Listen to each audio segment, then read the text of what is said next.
hater. I think you're a hater.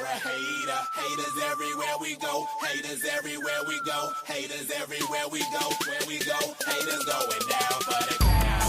Looking at the ground. I think you're a hater. I think you're a hater. Haters everywhere we go. Haters everywhere we go. Haters everywhere we go. Haters everywhere we go. Where we go, haters going down for the count. Looking at the ground. I think you're a hater. I think you're a hater. Haters everywhere we go. Haters everywhere we go. Haters everywhere we go. Where we go, haters going down for the count. Looking at the ground. I think you're a hater. I think you're a hater. Haters everywhere we go. Haters everywhere we go. Haters everywhere we go. Where we go. And if you was instead of hating, you'd be balling too. I know you seen us falling through. All the rich niggas is all my crew. Fuck it, they can't touch us. If stuck up is what you call it, cool.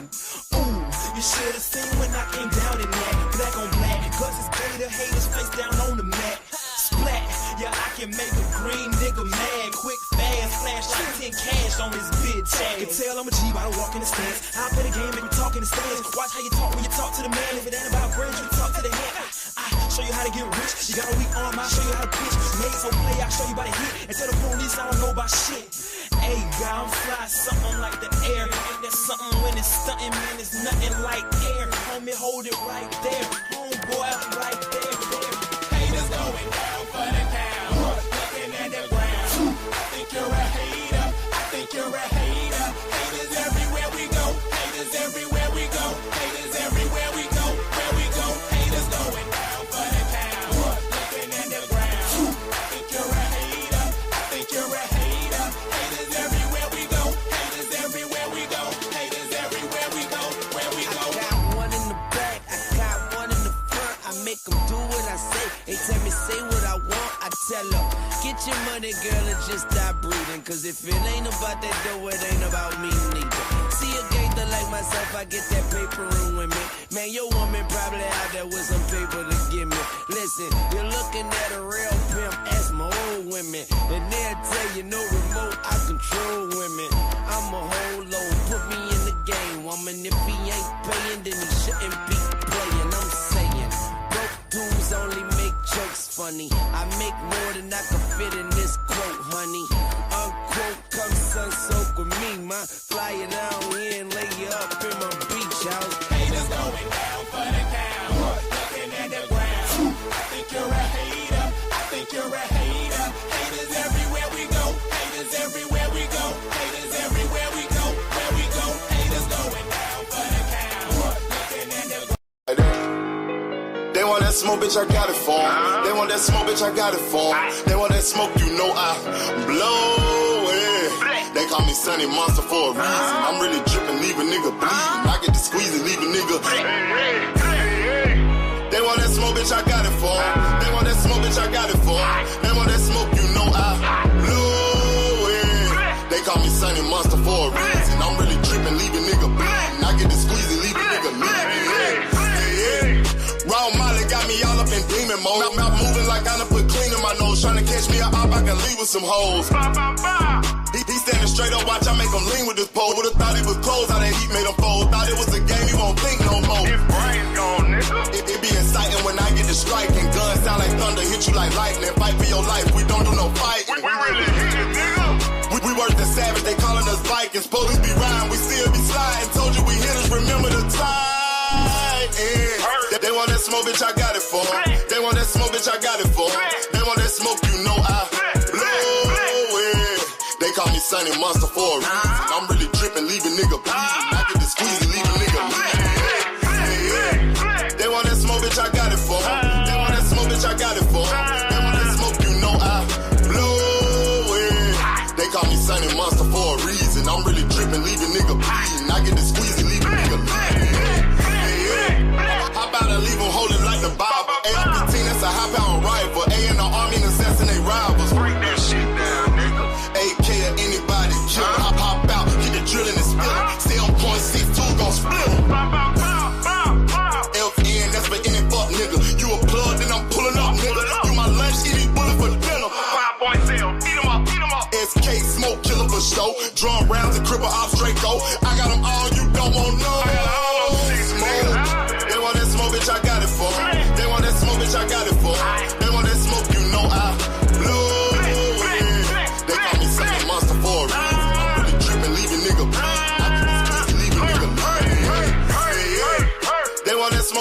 got it for 'em. They want that smoke, bitch, I got it for 'em. They want that smoke, you know I blow it. They call me Sonny Monster for a reason. I'm really tripping, leave a nigga bleed. I get the squeeze and leave a nigga bleed.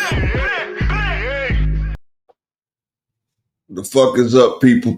Peace and blessings to everybody out there, man. It's motherfucking Friday. It's motherfucking Friday, man. I hope everybody doing well.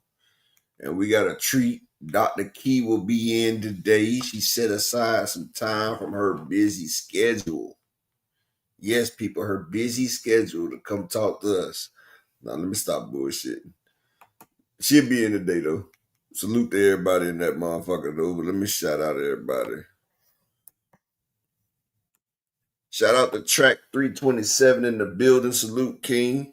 All things peace and blessings. Big AMC, FSG in the motherfucking building.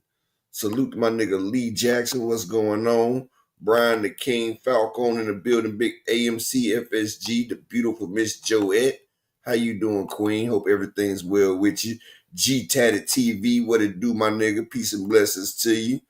Peace and blessings. My nigga Mike Ryan, what it do? Peace and blessings. My nigga Big Bob and them guns coming through with the switch. Salute, King. Peace and blessings. My nigga Rare Breeze. Salute, King. Peace and blessings. Shout out to the beautiful Miss Angie Wise, sport betting in the building. How you doing, Queen? I hope everything's been doing well with you. It's Cassandra. Salute, Queen. Peace and blessings to you. And y'all make sure y'all holler at Miss Wise, Queen, for them good boxing picks. She be having them upsets for y'all right there. So salute. Make sure y'all smash the like button. You know, it's Friday. Y'all can hit the Cash App, the PayPal. I need 5 people to support the grind for the day. Shout out to my brother, Mr. Altruistic in there. Shalom, King. Peace and blessings to you. All praise the Most High. I got some words of inspiration for y'all before we get started. I know a lot of y'all be out here stressed. And I know y'all feel like job, work, everything is pushing you to the limit and everything. But I want all y'all to know there's always somebody with more stress than you. You think your job is overworking you, overstressing you, and everything like that? Just think. I want y'all all to think about this, right? Shout out to my nigga the sleeping OG in the building. Salute. But let me tell y'all one of the realest things that everybody could think. Your job may be stressful. Your job may push you to the limit. But always remember, there is a young woman that is out here in this world that has to pleasure Bomac. Yes, they have to orally pleasure Bomac. You got to remember that. So your job can't be that stressful right there. Remember, there's always a woman that got to lay down with Bomac because he got money and she's broke. So always remember that when you think that your job is stressful and you cannot get.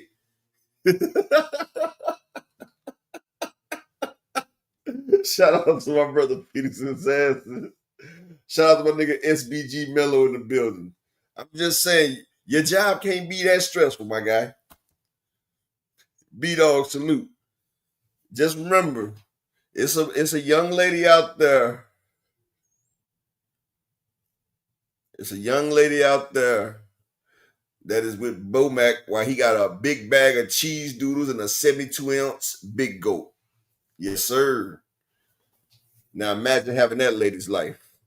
And when you think about it that way, your job ain't that bad. Your job ain't that bad. You not that stressed. I thought so, Miss Cassandra. I thought so. See, you know, it's Friday. I'm trying to be inspirational. I'm trying to... Angie talking about she about to sell her blood. She said she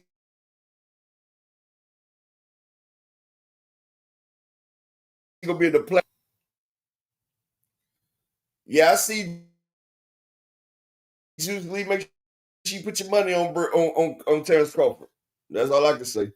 It's just funny how a lot of people keep disrespecting Canelo Alvarez, though. Like against a lesser opponent. Like, let me ask y'all a question, right? And you know, I'm not saying Bud can't win, but I want Bud fans to tell me, how does Bud win? You feel what I'm saying? Let me ask y'all a question, and I want y'all to be honest. Everybody, I want you to be honest, right? So Israel Madrimov, if Israel Madrimov was to go up 2 weight classes, right? 2 weight classes.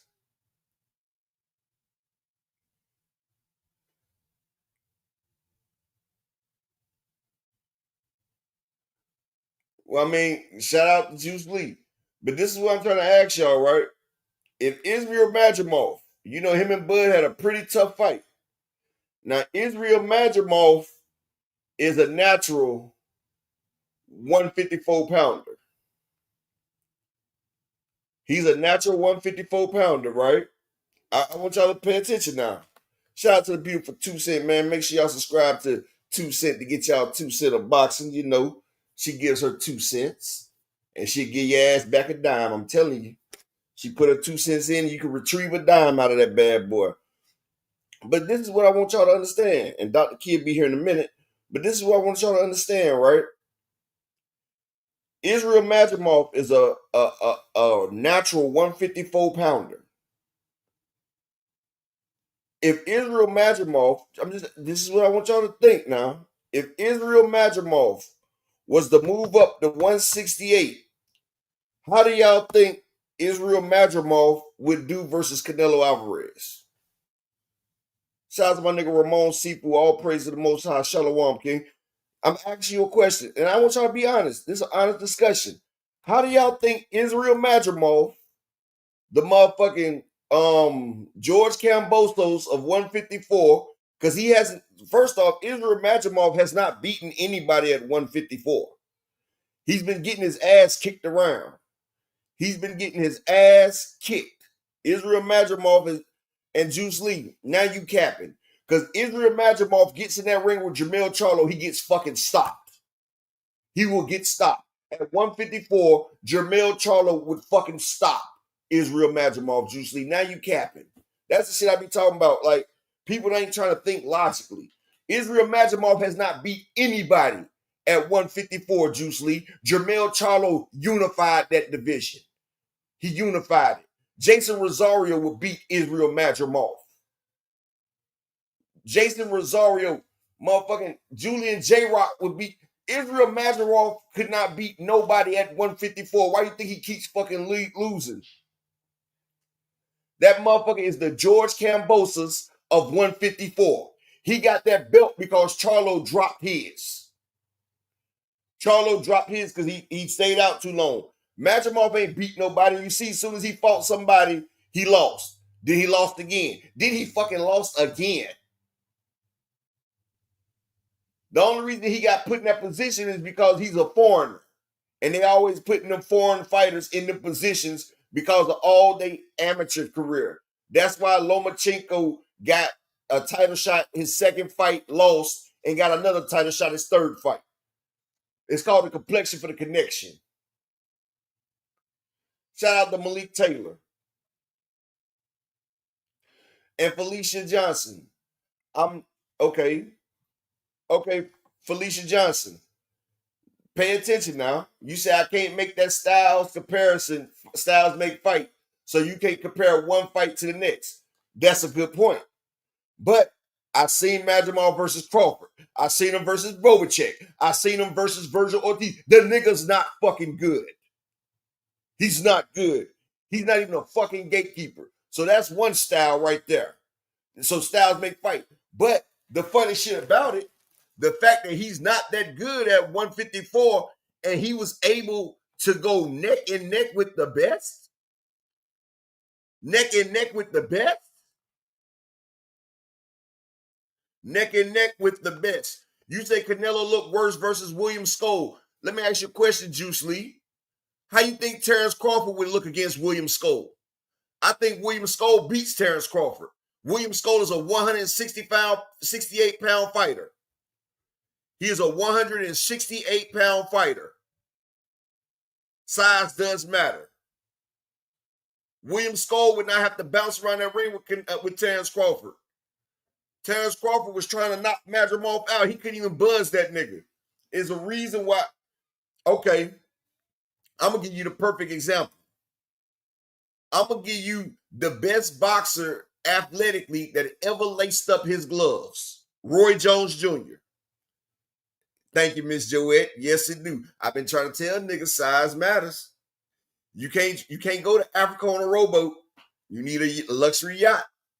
But hey, that's another thing. Okay, y'all get that motherfucker out of here. It's always them gay ass niggas always talking about niggas getting their cheeks clapped. Like, what man decides he want to talk about another man getting their cheeks clapped? Like, I tell you, these soy boy guys, man, I bet it from the LDBC. I swear these niggas that own that soy milk, they don't even want females no more. They want to think about male on male shit. You need to go watch that show Beauty in Black. It got a lot of that shit in there. You got to fast forward through a lot, but y'all niggas don't like women. Y'all don't like women. Y'all want to talk about another man getting his cheeks clapped. If anything, besides Canelo and Crawford, it might be Crawford that got his cheeks clapped because I didn't see Canelo interlocking his fingers with Turkey Al-Ashidi. But I've seen Crawford hand to hand, interlocking fingers, looking each other in their eyes. Like, he was looking at me the way, he was looking at that nigga the way I used to look at my girl. Like, if you in missionary, you lock the hands and you look directly into their eyes and you intertwine. That's the way he had his hands locked. That right there was some sensual shit. Now, it's different. Well, I'm not going to say it's different holding a man's hand, but you holding a man's hand and then you interlocking fingers? Yeah, all right. But get back to my point. Let me get back to my point, though. Well, I missed you, Miss Angie Wise. Malik, you my nigga, bro. If Bud can do it, bro, I never hate against a fellow man, a fellow king, dog. I would never hate against a fellow king. You feel what I'm saying? Like I said, I don't like this fight, but I respect Bud for getting his paper. Same way I respect Tank to go get his paper. You know what I'm saying? I never hate on a man get their paper. But I'm sitting here asking people, everybody keeps saying Bud this, Bud intent, but nobody has explained to me how does Bud do it. Well, he gonna pull a rocket out his ass and hit Canelo with it? And Juice Lee, you've got to be the most craziest fan. So you saying Bud is gonna knock out a man who's never been down on the canvas? A man that's done took 3 fights from Triple G, Sergey Kovalev, Cotto, Danny Jacobs. He's done took all that shit. And next thing you know, Bud's gonna knock him out. Okay, brother. Hey, you know what? You got the faith of the motherfucking mustard seed, my man. Next thing you know, I bet you believe Bud could walk on water and he could tap the drink twice and turn that shit to motherfucking Louis 1-3.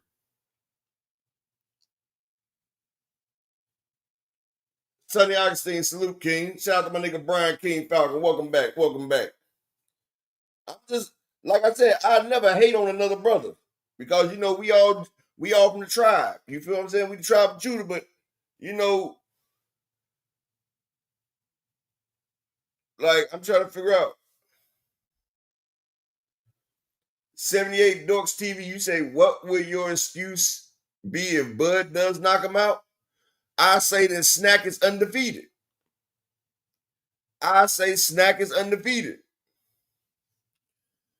Juice Lee. Now see, now it comes out. Everybody's sitting here talking about the same way I say Bud was going to stop Earl. Y'all keep using that Earl shit like Earl was 100%. Like Bud told us before, he was going to weight drain Earl. Like Sonny Augustine. So Bud Crawford is going to make Canelo quit. Dimitri Bivol couldn't do that.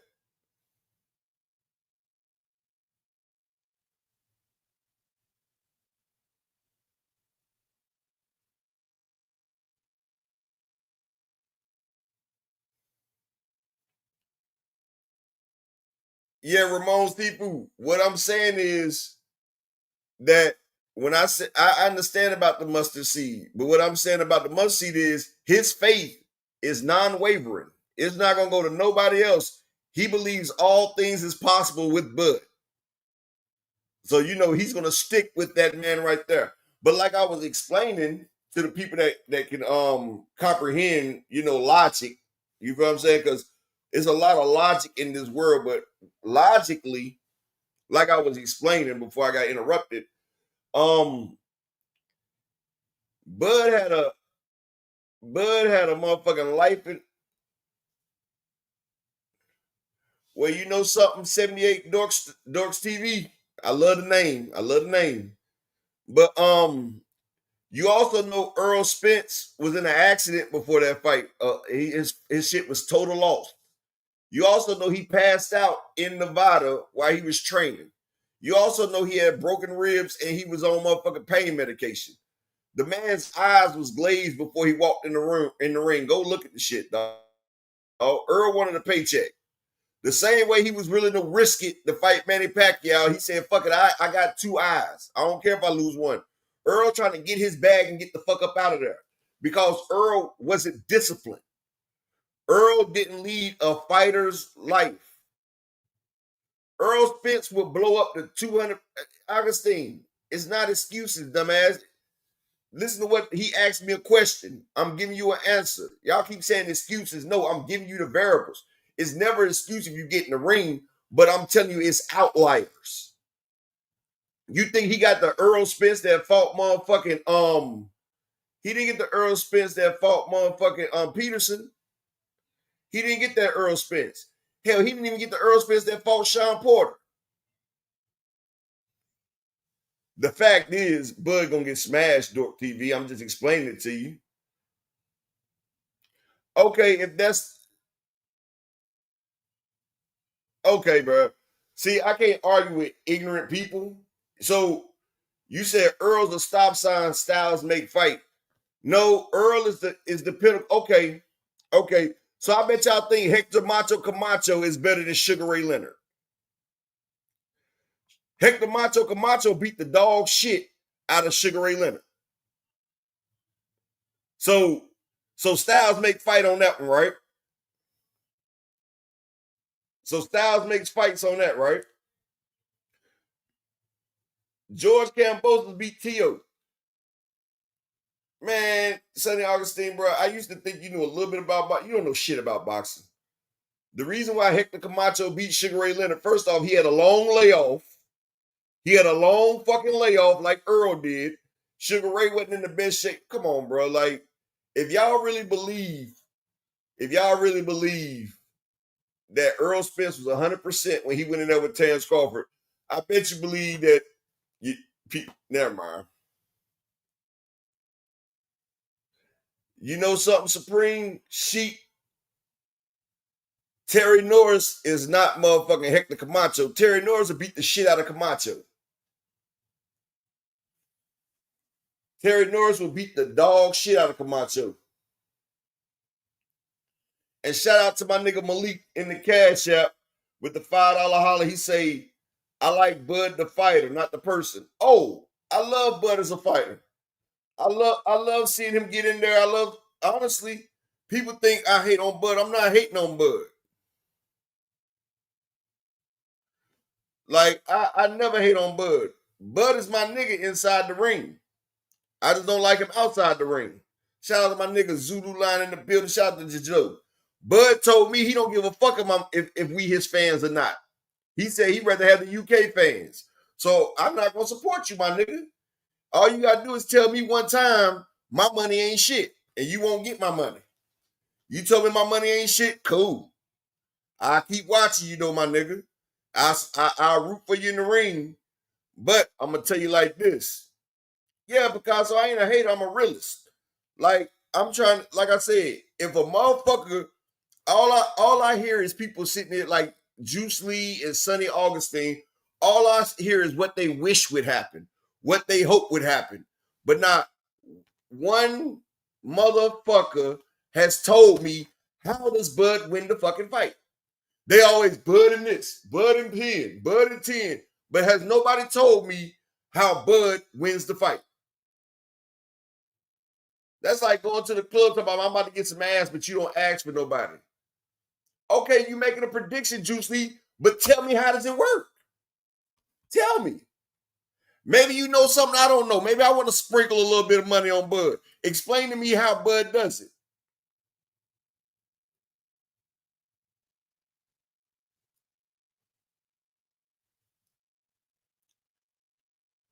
And shout out to my sister Angie Wise Queen. But Angie, Bud and Mayweather are two different fighters. And I'm explaining it to you. Bud and Mayweather are two different fighters. Mayweather doesn't get hit half as much as Bud does, for one. That's one. For two, Canelo is used to going against reach, right? I'm going to explain to you. Canelo fought Sergey Kovalev, bigger reach. He fought Callum Smith, bigger. Do y'all not know Canelo Alvarez? Canelo Alvarez is in the 168-pound division. So that means everybody that Canelo Alvarez fights has a bigger reach. I'm going to explain that right there. Everybody Canelo fights has a longer reach than Terence Crawford. Terence Crawford has a 72-inch reach. Nobody has less than that up there. So Canelo's already fighting against the reach, right? He's been in there with boxers. Billy Joe Saunders is a hell of a boxer. He smashed that nigga face. So first off, Bud's going to have to be able to absorb Canelo punches. I'm just explaining it. But Angie, I understand that, but you also got to realize Canelo got upset with Bivol, but what weight class is Bivol, Miss Angie? These are bigger niggas than Canelo. Yes, Canelo he got frustrated with fighters that was bigger than him after the Floyd fight. These niggas was bigger than Canelo. Bud is not bigger than Canelo. Bud is not bigger than Canelo. Jermell Charlo is a better athlete. Okay, and Skull is bigger than him, Angie. That's what I'm trying to explain. They are bigger. They are bigger than Canelo. This is what I'm trying to explain to you. Jermell Charlo is 6 feet tall. 6 feet tall. Jermell Charlo. Longer frame, bigger, and actually, Jermell Charlo is more athletic than Bud Crawford. Before he got with Derrick James, Jermell Charlo was a fleet-footed, on-your-toes type fighter who used the lateral. But up Shit's Creek, you think Crawford is definitely bigger than Canelo? Up Shit's Creek, you don't know about boxing. So you think that Crawford can put on 21 pounds of muscle in this quick? Okay, bro. Just because you fat don't mean you bigger. It doesn't. Just because you fat don't mean you bigger. It's a difference. Canelo has a sturdier base than Bud. Bud is not all muscle all the way up. It looks good. You ever see motherfuckers in prison? They look real fucking swole. They look real small.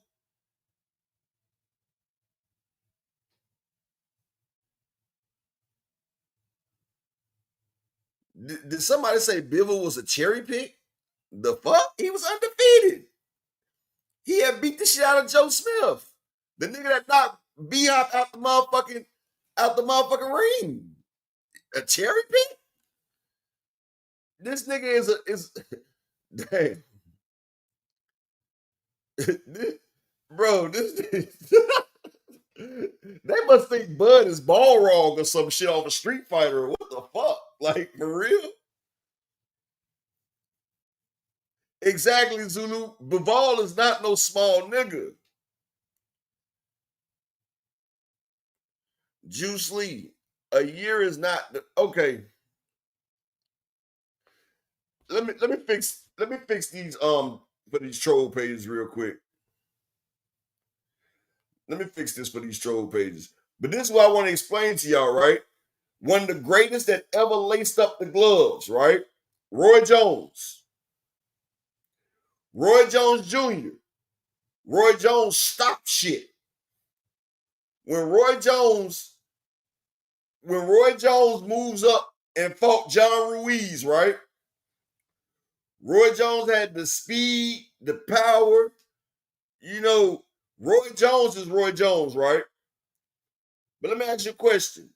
Roy was catching that nigga clean with the kitchen sink. Roy was catching that motherfucker with everything. Did we see any of that shit hurt him? Roy Jones won on points. Did we see any of that? Did we see Ruiz fall? Did we see him stumble? Or did we see him keep coming? We watched Jermell Charlo, who's a more power puncher than Bud. He has more power than Bud Crawford. Jermell Charlo. Punch for punch, Jermell Charlo will stop Bud if they fought. That's why Bud made a list and said, I'm not fighting Charlo. But do you think, Bud doesn't hit harder than a natural 154-pounder Jermell Charlo. Canelo ate everything Jermell threw. He broke Jermell's spirit when Jermell caught him with that flush full counter. And this nigga dropped his hands and walked him down. So now you think Bud miraculously got more power than him? Now, I just watched Bud last fight with Madrimov. Bud was catching Madrimov clean as fuck. He was catching Madrimov with everything he had in that kitchen sink. I see Madrimov kept coming forward. Now, I'm not the greatest analyzer of boxing, but I damn sure think Canelo hits harder than Sergey Bovichuk. I damn sure think he is harder than Virgil Ortiz. Now, Sergey Bovichuk and Ortiz was beating the dog shit out of Madrimov, and Madrimov backed the fuck up. Exactly, Supreme. He realized Canelo wasn't the same 154-pounder. Cash Crypto is crazy. They're going to be like, man, Bud, you can do it. You can do it. They go, bruh, I'm just saying, bro, like, I just want people to think, why is it Juice Lee? Why? Okay, so when we tell the truth, it's hate in our heart. But when you talk Earl and shit, is that not hate in your heart, my brother? Like, it's funny how y'all move the goalposts. It's funny how y'all move the goalposts. Y'all talk shit about other boxers, but it's not hate in your heart when you do it. But all we doing is talking logically. We're talking shit that's facts. Ain't nobody saying shit that wasn't facts. I'm going to tell you like this. I'm gonna tell y'all like this, right? And this is for all my people that like to bet.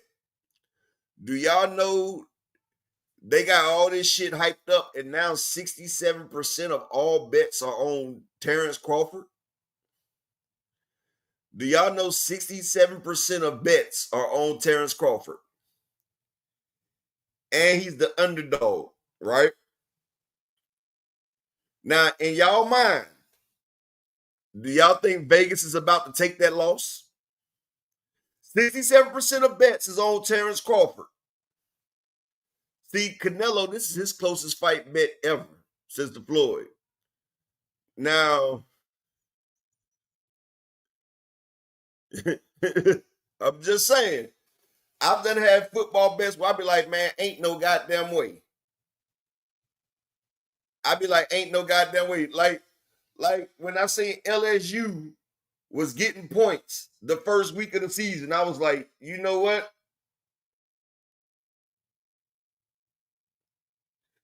Hey, and Angie Wise Sport. Exactly. Crawford was at plus 850. Now he's plus 135. You know why they brought it down to 135, Angie? It's so they can get people like Juice Lee to put their money on Terence Crawford because they're thinking, oh man, see, when it was, check this out. I'm going to show y'all how society works. I'm going to show y'all how society works.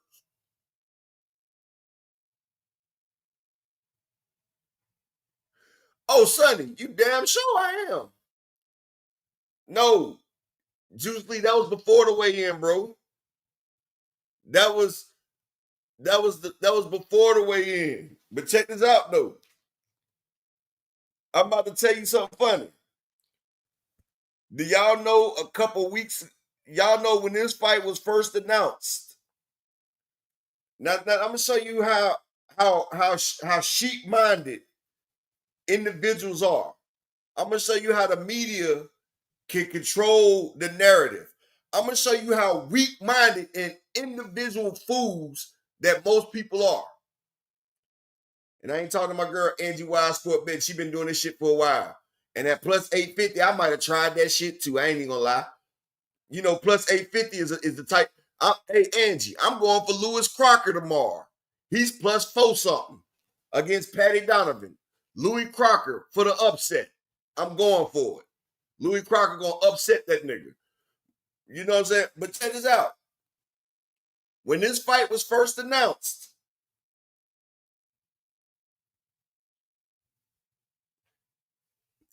check this out, right? This fight was first announced.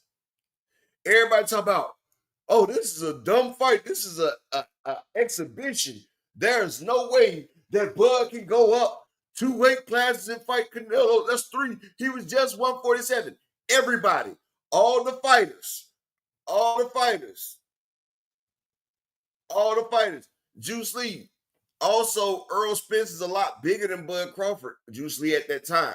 Floyd Mayweather told you that Earl was supposed to be fighting at 168. Floyd came out and said it. He said he didn't know how Earl was shrinking down to 147. Earl Spence is my nigga, but he was a fucking weight bully. Just like Bam Rodriguez and Inoue, they weight bullies. I don't respect it, but I respect him getting his paper because the 147 division was the hypest division. That was all the money.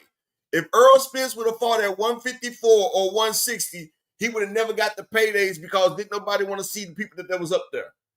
It was the marquee matchups, and that's why Earl was shrinking himself down to make 147. Do you remember before Mikey Garcia, Earl was 190. Before Sean Porter, he was 200. Oh, hell nah, Earl wasn't going to stop Canelo Alvarez. Are you fucking serious? Earl's my motherfucking nigga. Even at his best, without the Ferrari accident, if him and Canelo was the same weight, he's not stopping Canelo. You're not stopping, the glamour division, sonny. Like, shit, Earl ain't stopping no Canelo. Man, the only way you stop a Canelo is if you get 30 border guards and ice.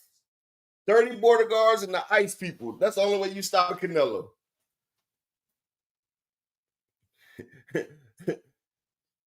Now, oh, wait a minute now. Now, a lot of people were saying that when Canelo was in the 154 division, Earl would have smashed the shit out of him. Canelo at 154, they got schooled by Erislandy Lara. That was the Earl that they was trying to get Canelo and Earl. Now, Canelo at 154, Jermell Charlo beats the shit out that motherfucker. You feel me? Man, 154, Canelo gets beat by Jermell, Jamal, and Earl. Even 160 Canelo, Jamal Charlo bangs his ass out. Boo Boo Andrade bangs their ass out. But 168 Canelo, that's a whole different motherfucking. Canelo is not, if you go back and look, Canelo is not the same when he acclimated to 168. That pretty boy, ginger boy, he's not the same. Canelo became into a monster, and yes, clenbuterol was helping him.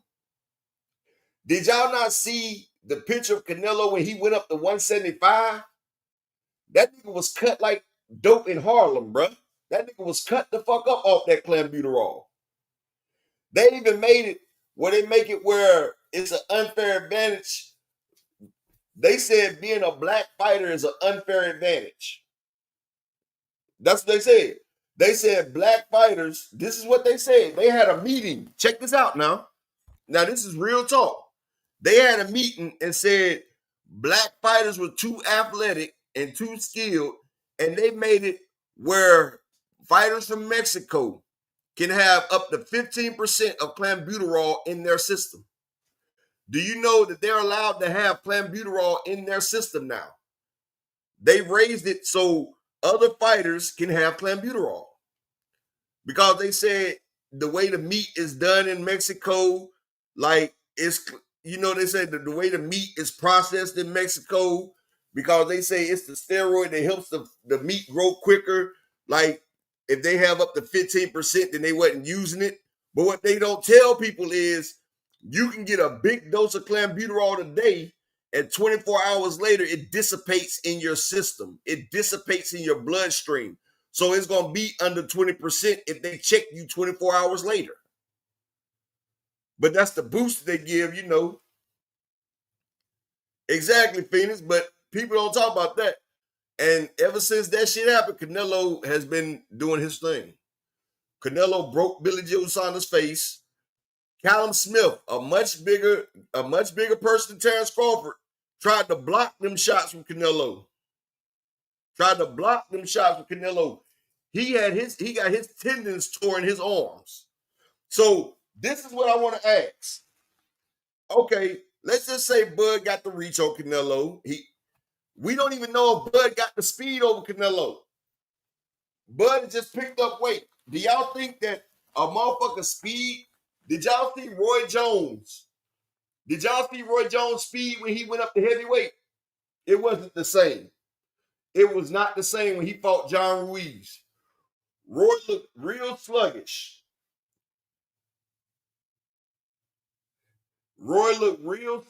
At heavyweight. And Bud really wasn't that fast. He had time and angles.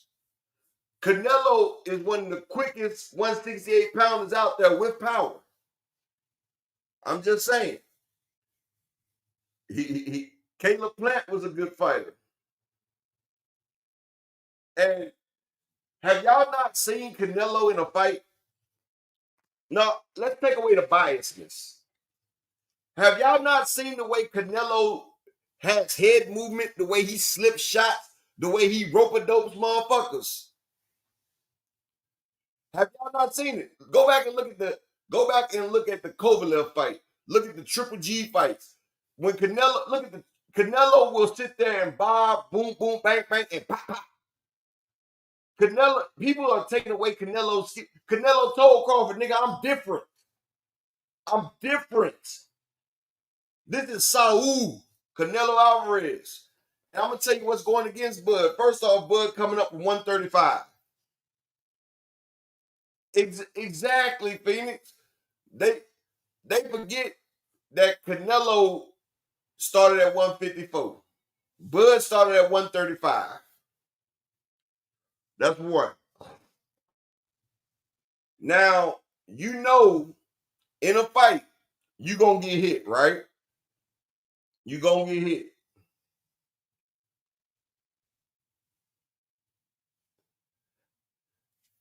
What's Bud going to do when one of them shots land? I seen what he did when Mean Machine landed a shot. He failed. I seen when Gamboa at 130 hit, he failed. I mean, he almost failed. Do you think that he's just going to take one of them shots from Saul? Like, you can run. Like my niggas say. Like my niggas say on that Ride the Wave, Young and Ace, and my nigga Fast Money Goon. He say, look, you can hide, but you can't run away. If it's your time, you got to stay and play. I hit that nigga in his face and he ride the wave. They sending shots, that nigga gonna fade away, that nigga gonna ride the wave. Yes. Eventually, Canelo is gonna catch up with Bud, and eventually Bud's gonna have to feel them shots. And another thing that goes against Bud, first off, he's older than Canelo. He waited too long to move up. He added on too much pounds, and Bud has a hero complex. If you hit Bud Crawford, he wants to hit you back. Fucked up shit about this shit right here. His fans are trapping him the same way Devin Haney fans trapped him for Ryan Garcia. Devin Haney fans know that Devin Haney is not a power puncher, how he's not a fucking killer, but they sat there and made Devin Haney want to stand toe-to-toe with one of the most vicious hookers in the game, Ryan Garcia. And I ain't talking about Oscar De La Hoya in a dress. I'm talking about a hooker. A motherfucker that throws hooks. Now motherfucker that sells hooks. You feel me? And Devin Haney rode the wave. He got knocked the fuck out. So now you got motherfuckers thinking Bud is gonna knock out Canelo. So he's about to go out there and try to knock out Granite Chin. That nigga Canelo has a fucking chin, dog.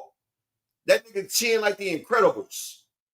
And now, what the hell? Shout out to the beautiful queen. She stepped into the building, Dr. Key. Make sure y'all smash the like buttons. And can your boy get 4 people to support the grind for the day? Oh, Miss Joette, what the hell you trying to say? What you trying to say? Lord have mercy. What have you been doing? I haven't did nothing to eat. Hmm? Sonny Augustine Devin was dead, folks. He was talking about killing the nigga. Key, what you mean? I haven't did anything. I haven't done a damn thing. You've been Miss on your Joette, best behavior. I've been on my best behavior. Mm. This is the first time I've ever agreed with Boxing Magic. This is the first time I've agreed with that man. See, y'all making it seem like I've been doing something wrong and everything, bro. I ain't did a damn thing. I've been sitting. Oh, I gave them words of inspiration earlier, Key. Oh, Lord Jesus. I hope you did not say what you said to me. That's so mean. No, but since I inspired you, best friend, I decided to inspire everybody. Please don't do that. I sat there and for the ones that came in late, I'm gonna go ahead and give y'all the words of inspiration because we all here. I say no matter how rough life treats you, no matter how down and out you are, no matter how tough work is, no matter what struggles that you go through in life, just realize there's always somebody out there worse than you. There's somebody out there that wish they had your life. Just think, there is a young woman in America right now that has to service Bomac. She has to get down and dirty, nasty, and naked with Bomac for a little bit of paper. I'm just saying, for a little bit of paper. So always remember, your life could be much worse. Inspirational. Motherfucking rational. Man, y'all make sure y'all hit the Cash App for them inspirational words right there. Can I get 4 people in the Cash App because of the inspiration? I gave y'all the good gospel today. That's the good gospel right there, Keith. Because, you know, my best friend, she works a lot. Dr. Key, she works a lot. And I know she be stressed. And I know it be rough sometimes. So, you know, I had to lift her spirits up today. Oh, my God. What Dr. Key? How stressed do you think these girls are? Upper, come on now. They not stressed, period. Look, the majority of guys like big girls now. Don't get it twisted. I didn't say big girls. I said what Bomac. You say? I said it's a woman that has to go down on Bomac. Maybe she love him. Maybe she like it. Huh? Upper, don't do that anyways. Oh my God. Don't do that. Don't do that. Yeah, she likes it, Keith. That is so you mean. She likes it more than being homeless. That is mean. Thank you, Upper. Thank you so much. Huh? Thank you, Upper. Thank you so much. Salute. IFF salute. Shout out to Box Man. I'm just saying. The women don't be liking that shit. It's a necessity. I'm not talking about big girls. I like bigger guys. Y'all got the shit wrong. Ain't nothing wrong with a big girl. Women of all sizes are women. I don't mind that. Well, it's a certain extent I mind. But what I'm saying is, it's a woman that has to go down on Bomac. The nigga that's 5'6" wide. And I said her like this, and you know that motherfucker can't. That nigga arms is so short. You know Bomac ain't wiped his ass in a long time, bro. Like, you know he cannot wipe his ass good. Okay, thank you, Upper. I'm just saying, so you know he getting some head and she smelling shit and everything, dog. I know she smelling shit, ass, sweat. But Zulu, you're not 5'6", bro. You're not 5'6". Oh my God. I'm just saying. Key, oh my God. Key, before we get started, let me ask you a question, right, Key? What, Upper?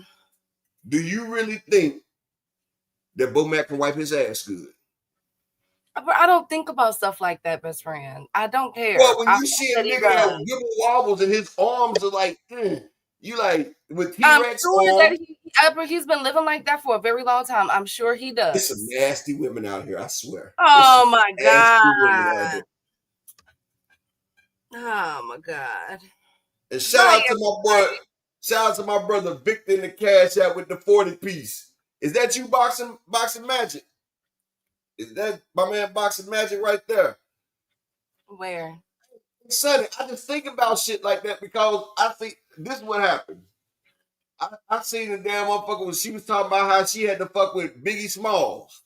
And she was just like, she wished her homegirl went first to hurry up and get him right so she didn't have to. And oh, that's my nigga Rare Breeze. Shout out to my nigga Rare Breeze in the cash app, my brother. Peace and blessings.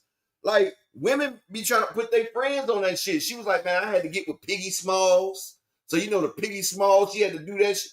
Like, shit, it's traumatizing for a woman, Key. We not going to act like it's not. Let me ask you a question, Key. Have you, best friend, have you ever got with a 300 plus nigga? I don't think it was that big, but I like bigger guys. So okay, you like bigger guys, but you ain't.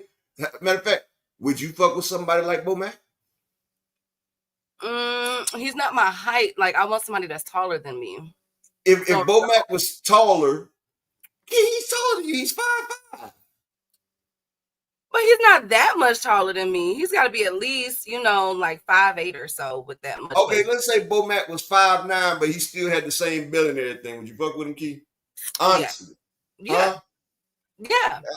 All right, go ahead and do your like bigger guys. I like bigger guys. I like bigger guys, Upper. I can't help that. So you must don't like dick then. What are you talking about? Oh my God. Oh my God. Because he ain't gonna be giving you no wood. You'll get belly slapped on your ass. Oh my God. I am not gonna discuss y'all only way is that. him on his back and you up top. Oh my God. I've never been with a morbidly obese guy. My ex that was, bigger. Highly, trained and everything. Former military. Former military. So he was an in shape bigger guy, but I don't think there's nothing wrong with it. That man gonna bend over. He gonna put his belly on your back to let it rest and go to work. Oh my God. I'm gonna tell y'all a fun fact that niggas don't know. The doctor showed that if you are more than 40 pounds overweight, you lose an inch. Lose up to an inch per 50 pounds overweight. Look it up. It's a medical fact. So the only thing that nigga really is getting his head. Okay, thank you, Upper. Let's all start. Right, go ahead. I'm done. First of all, hey guys. My God. I missed you. Happy Friday. We made it. Can I not know I've been yes, of course. I've been so busy. My God. And I'm still not done. I'm happy that this week is over. Thank you, Thomas. Oh my God. I just I want to thank you guys for joining us. Y'all could have been anywhere in the world, but y'all are here with us today. Shout out to our playback crew, and the people that is listening while at work. EB Sweat a Lot, Mr. Altruistic, Mr. Animalistic. I would say my girl Miss Joette, but she's in the building. Jermaine Wood and everybody else. If I missed you, my apologies. And I missed y'all. I missed y'all so much. Y'all been cutting up. I heard, but not as much as this boxing. In these chats and everything, with everything that's going on, this is fight week, Upper. We finally made it after months of talking. It's fight Eve. Fight Eve. Shout out to my people that's doing boxing parties. I'm definitely doing one tomorrow. Something really small though. Like we're not gonna go crazy. You know what I'm saying? This ain't a big fight. Upper echelon. I'm just saying. A lot of people are talking about it more and more, and I like that. I like that a lot of people are talking about it more and more, friends. This ain't no. Hey, Key. Mm-hmm. Look, Key. Look. This ain't no Tank and Jake Paul. Oh my God. It's not, I don't This think ain't no Tangy Jake Paul. Huh? I think it's good for where it's at though. Now I was expecting this to be grander. And we'll get there because there's a lot to discuss with the ticket sales and everything else. I'm just not a fan of how they sold this fight upper. I really am not. I'm Well, not this is a the fan. best marketing that Turkey has done in any fight. He started it 8 months ago.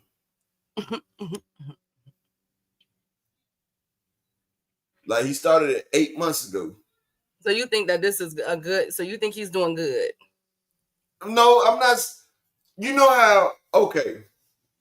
Now, a lot of people about to hate what I'm about to say, but I'm about to be Go real. ahead. Mm-hmm. You know how you watch the Special Olympics, right? Mm-hmm. And you see the athletes compete. You like, they good for what they doing, but you couldn't put an athlete in the Special Olympics and the real Olympics, could you? No, you couldn't. Okay, but they're good where they're at, though, right? Mm-hmm. Mm-hmm. You feel what I'm saying? Like, we not gonna say what Turkey doing is great, but he's doing better than what he's been doing. He's our special Olympic athlete. He's trying to work. Okay. So do you think that now that hindsight is 2020, should it have been at the stadium or should they have had it at MGM Grand or somewhere? If they wanted the biggest turnout, the biggest money for this shit, I would put that shit in MGM or Caesars. Like I would put it where I would have made it where the tickets were. What you mean, Zulu? What you mean, Angie Wisecreek? I just had you said it's cold, but I'm just that was the analogy that popped in my head. I rap, I freestyle. When it comes to my head, I let y'all feel it. I don't be thinking about this shit. It just comes to me, man. It's like a gift from God. You feel me? Like, but what I'm saying is, I would have made the tickets more exclusive.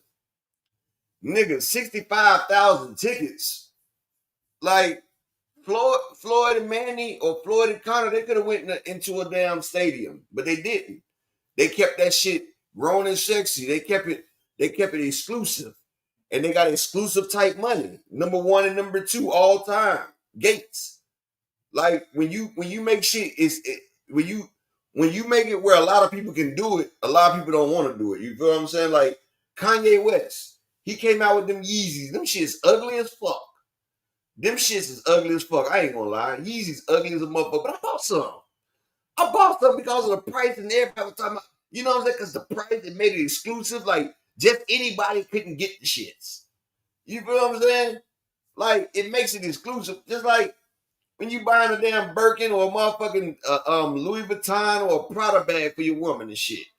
These shits is just as the same as the motherfuckers that be at Macy's. That's like $100-something, but you paying for the same shit. But it's just a name on it. They made it exclusive with can't nobody else. And that shit pisses me off because you gotta keep paying for this damn shit. And it's the same fucking quality. Matter of fact, the cheaper shit might be a better quality. But this is what I'm saying. It's the exclusivity. You know what I'm saying? So like, if you wanted motherfuckers to come, a lot of rich people, a lot of people that's in that limelight key, like rappers, movie stars, they're not trying to be around a bunch of fucking fans. Do you know how many like rich people will not come because it's 65,000 motherfuckers right there? Like 65,000 in an open motherfucking stadium. Anything could fucking happen to these people. Like Turkey's not thinking about it. That's why people do exclusive shit in Vegas. Like they do that shit in Vegas in small venues because everybody can't get in. If I'm setting the price for this thing is at 10,000, I ain't got to worry about no street urchins coming in here. You got motherfuckers with $300 tickets with buy now and pay later. Like niggas can put tickets on fucking layaway. Like you can put tickets on fucking layaway. When have you ever heard of a fight? You can put tickets on layaway. Then they pushing the propaganda saying that they sold 65,000 seats already. No, the fuck they didn't. But they saying that. So see, it's a lot of exactly, Picasso. It's a lot of liabilities. A lot of people have to move with their entourage. You can't do that in an open stadium, Key. In an say like when these stars got a stalker. Guess what? That motherfucker in an open stadium with you. Just think about the risk that these rich people have to go through. You feel what I'm saying? Yes, I do. I'll break it down for people that don't understand. Say like you got a girl and all your homeboys that hit it. Oh my God. Do you want it? Or you got a girl that none of your niggas hit. You won't. You feel what I'm saying? It's the exclusivity. Why you sit there and say, oh my God, Key?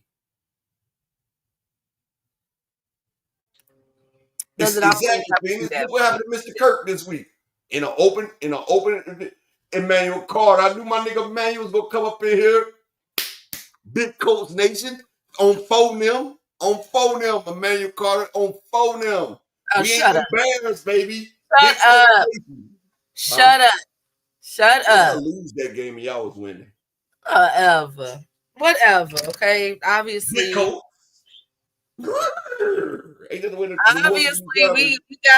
Obviously, we got some stuff to work. They pissed me off. Oh my God, the Bears. What am I gonna do? I was egg on my face. Hey yo, boo boo. You better keep passing the biggest baskets, boo boo. Man, this weekend we played the Detroit Lions, and then next weekend we got the Cowboys. God damn. Hey, y'all about to go 0-3. Oh, wait. No. I'm sorry. No, we already just played the Vikings and all of them.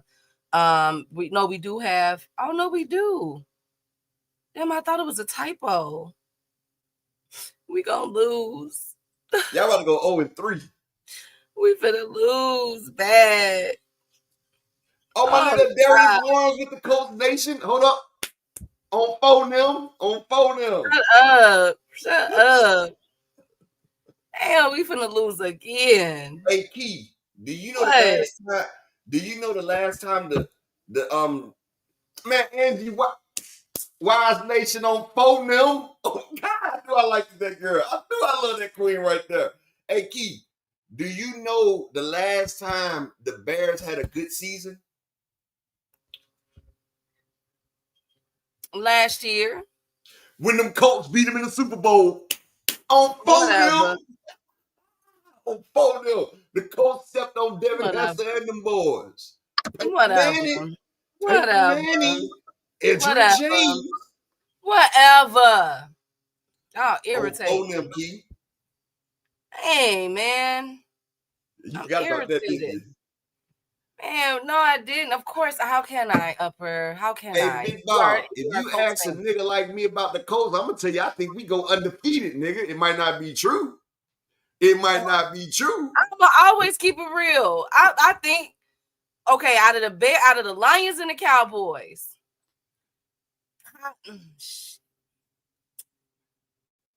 Hey, Big Bob, you see what we did to Miami? 33 to 8. Possibly get it done with the Lions. Cowboys might be. You gave Tua a tug of a lover on King David. The King David. Yes. Whatever. Hey, Brian the King Falcon. Undefeated might not be in our plans, but I'm gonna pray for it. Oh, be quiet, Brian. I'm just. Are you asking me? Are we gonna beat Green Bay? Or you asking? Oh, he's talking about me. Okay, first of all, Big Bob, y'all ain't got to throw shots now. Okay, we gonna beat them this year. Don't even worry about it. Man, y'all ain't beating no goddamn Green Bay. We are gonna be. George gonna make love to y'all, man. Oh, we got that fine dude, Derrick Henry, over there. Why would y'all do that? That's why I said, like, forget y'all, man. They're gonna send him right next door to us. Okay. Watch, our defense gonna have to be on point. We gotta slow him down. Oh wow! Tell him, Miss Joette. You know Miss Joette close to Michigan because she crossed that border. Yes, they are. We gonna beat them. We are. I have faith, y'all. I have faith. You'll beat the Cowboys. Jordan I don't know. The Green Bay Packers are gonna make love to y'all. Whatever, Upper. Y'all just some haters. Ain't that some crazy shit, Key? What? My nigga Detroit BC up in the building. Check this out, Key. What? You know what the Packers quarterback name is?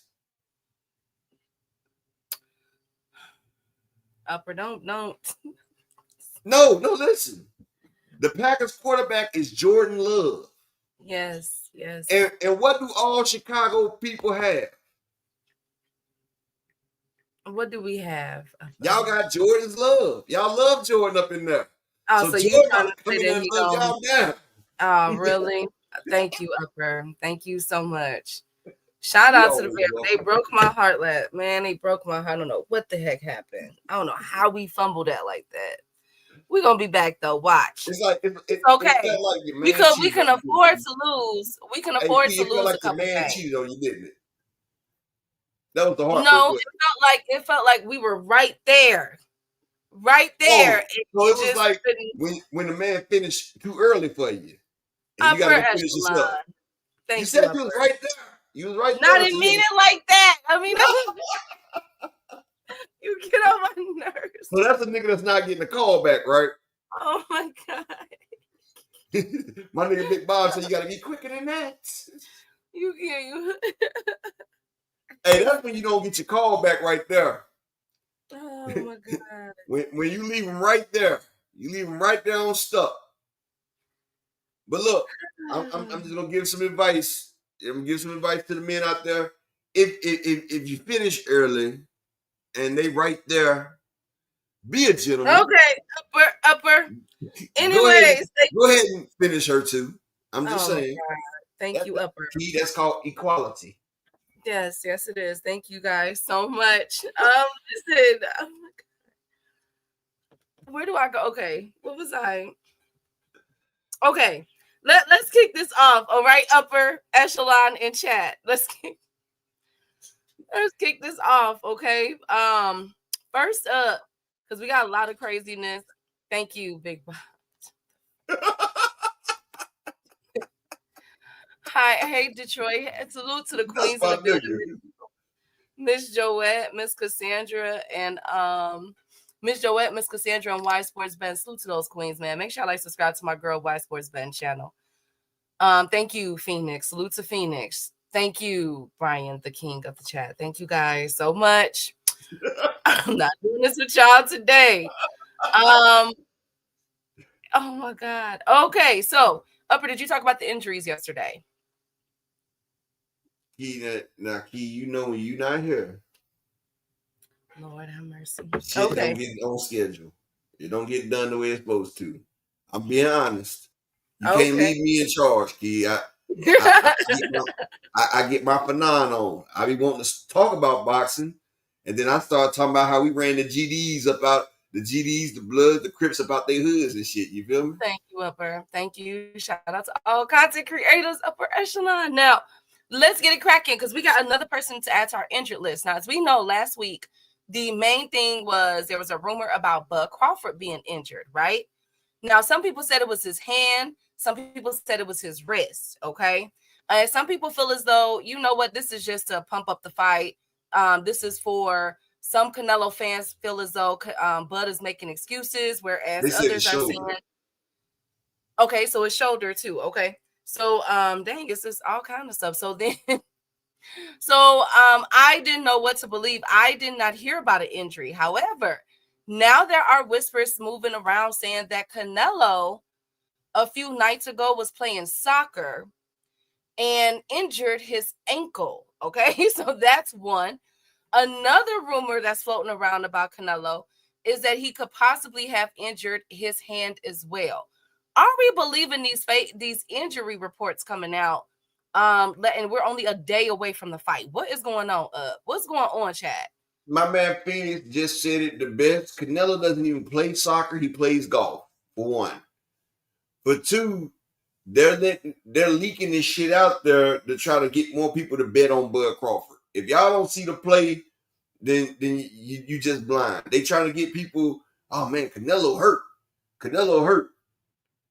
Like that shit right there is gonna suck in a lot of suckers. I'm sorry, but it's gonna suck in a lot of suckers, right? That's what that is. Bud even came out and said, "Ain't shit wrong with my shoulder. I don't know what the fuck these people talking about." Like these people are grasping at straws. They trying to push You got motherfuckers like Blue Blood, Dick Glazier, and all them talking this dumb shit right here. Like, both of these fighters, do you think Canelo's about to fuck up a payday playing soccer? Yeah, I thought that was her face. I was like, I had to go back. I'm like, that was racist. Have you been seen? That was racist. You said it was what? It was racist. I'm like, have I ever seen Canelo? So Canelo play soccer? So what? Next thing, now see people sitting there saying Canelo got hurt playing soccer. Now what if they say Bud got arrested for robbing somebody? See how racist that shit is? Oh Lord, upper. Not saying that Big Baby didn't do the shit. He did it. He did it. But Bud ain't gonna do that. Well, also this is coming off the heels of Turkey at the presser yesterday. Turkey confirmed that now a lot of Bud fans are upset about this. So where my Bud fans at? They mad about this now. They were asked a question about the purse. And so Turkey said that with Canelo, it's over 100 million. Of course. Okay. Now a lot of Bud fans are like, wait a minute, hold on now. He said that the contract between us and Canelo is more than 100 million. So a lot of fans are like, wait a minute, what about Bud? Like, it takes two to tango in this fight. We hope that you're compensating him well. Now they're saying that it's a contract, so that could mean, the next 2 or 3 fights. Y'all know how Canelo do. He, sign these 3-fight deals and everything. So, or 2-fight deals. So it could be just 2 fights, or which will satisfy because he did the William Skull and now he's doing this one.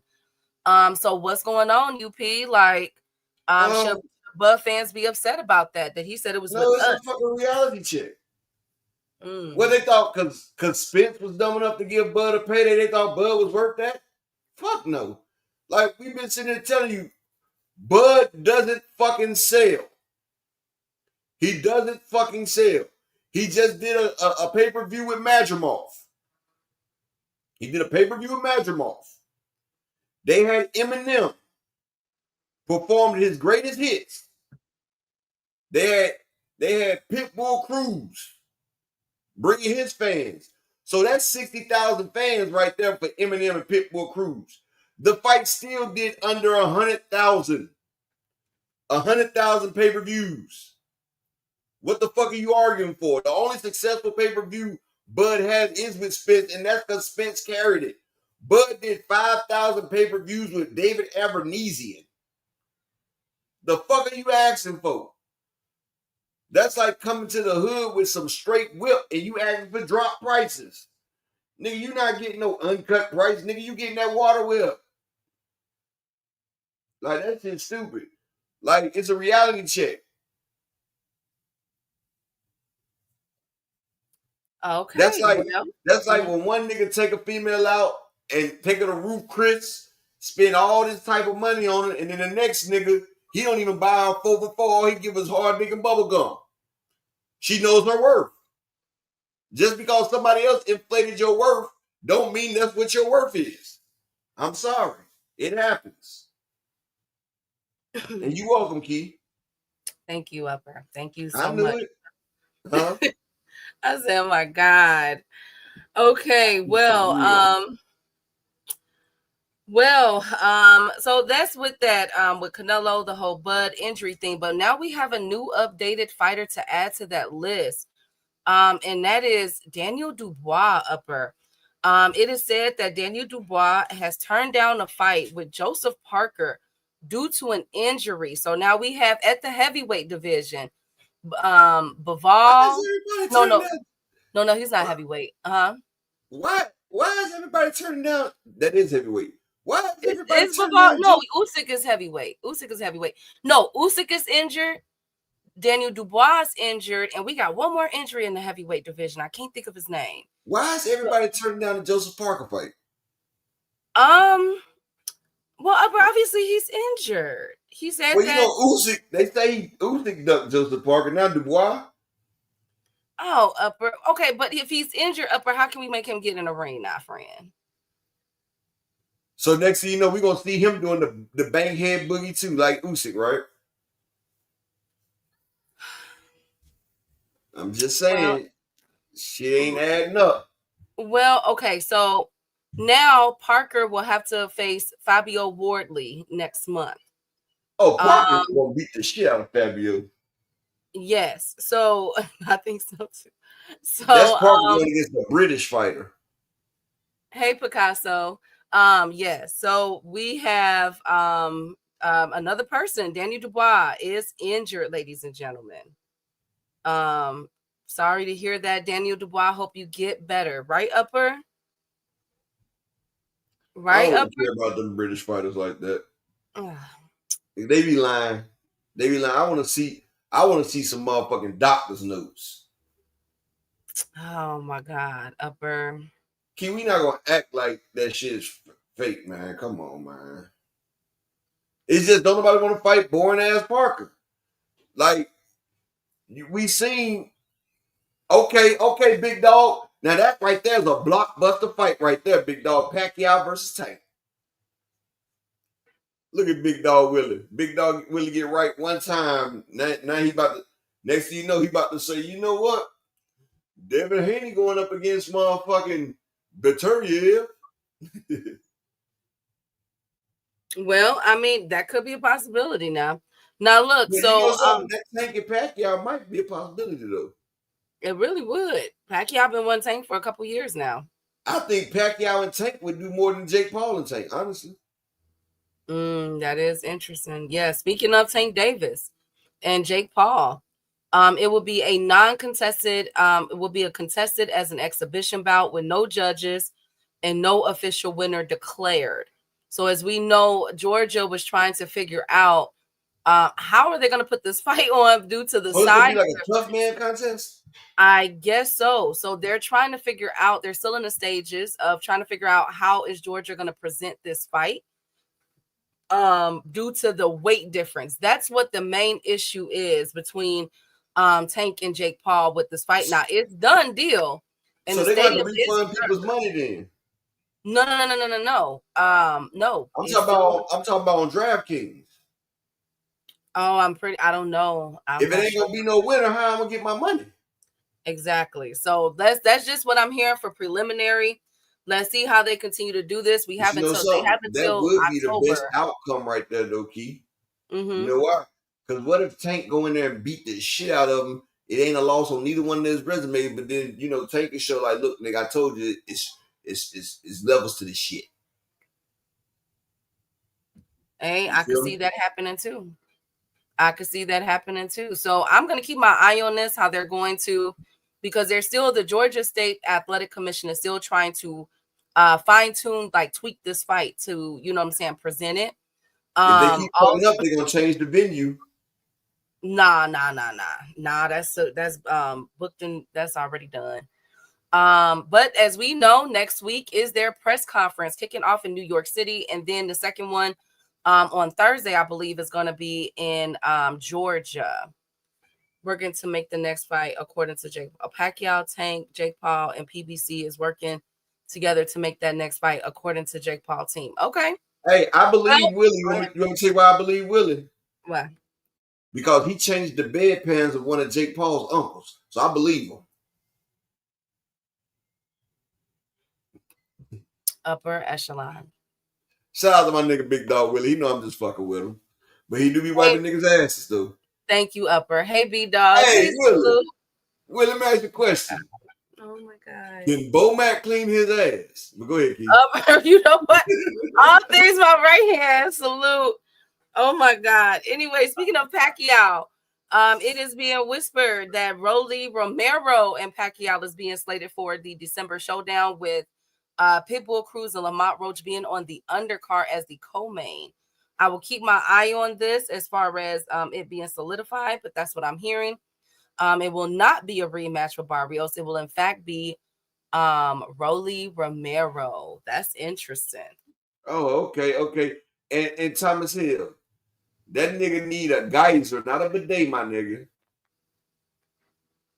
He needs a geyser. A bidet won't be enough. I'm sorry. Thank you so much, Thomas Hill. Thank you. Hey, Rick. Hey, Alan. Okay, so also Shout out to Cal Cooling in the building.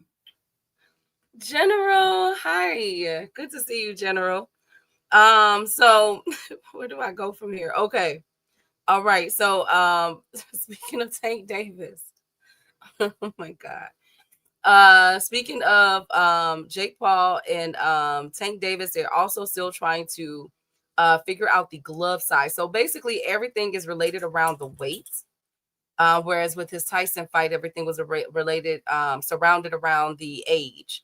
So I will keep my eye on this for you guys. Her name is Key with the T. They call it.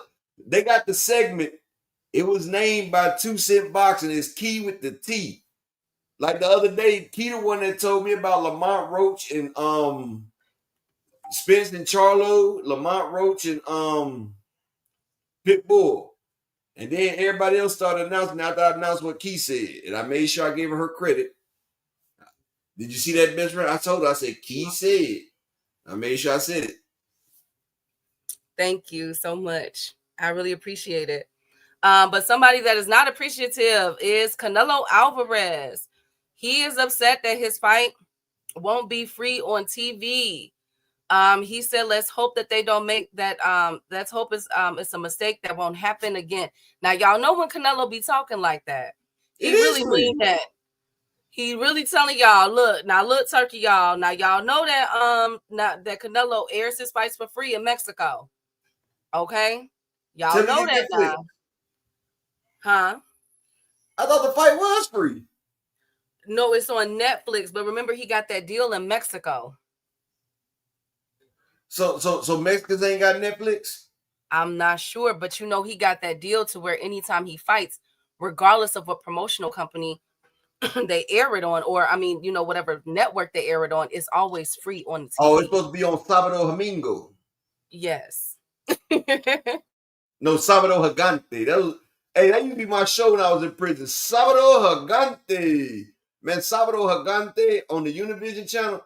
Man, it had all the baddest Mexican women ever, dog. Sábado Gigante got me through a lot of Saturdays. It's called The Giant Saturday. It's called Sábado Gigante. Any nigga that's locked up know about Sábado Gigante. And they know about Jorge. Jorge was the host. Look at Thomas here. He's about facts. Yes, sir. Sábado Gigante, my nigga. It don't get no bigger. It don't get no... Yeah, Telemundo. Yeah, that's what it was. That's what I said, Telemundo. Oh, yeah. Hey, look, Key. Oh, my God. I was off topic. I'm just going to say this real quick. Man, I used to watch all these motherfucking Mexican soap operas in there. Man, you talk about Young and the Restless Days of Our Lives. They be really going through some shit. You feel me?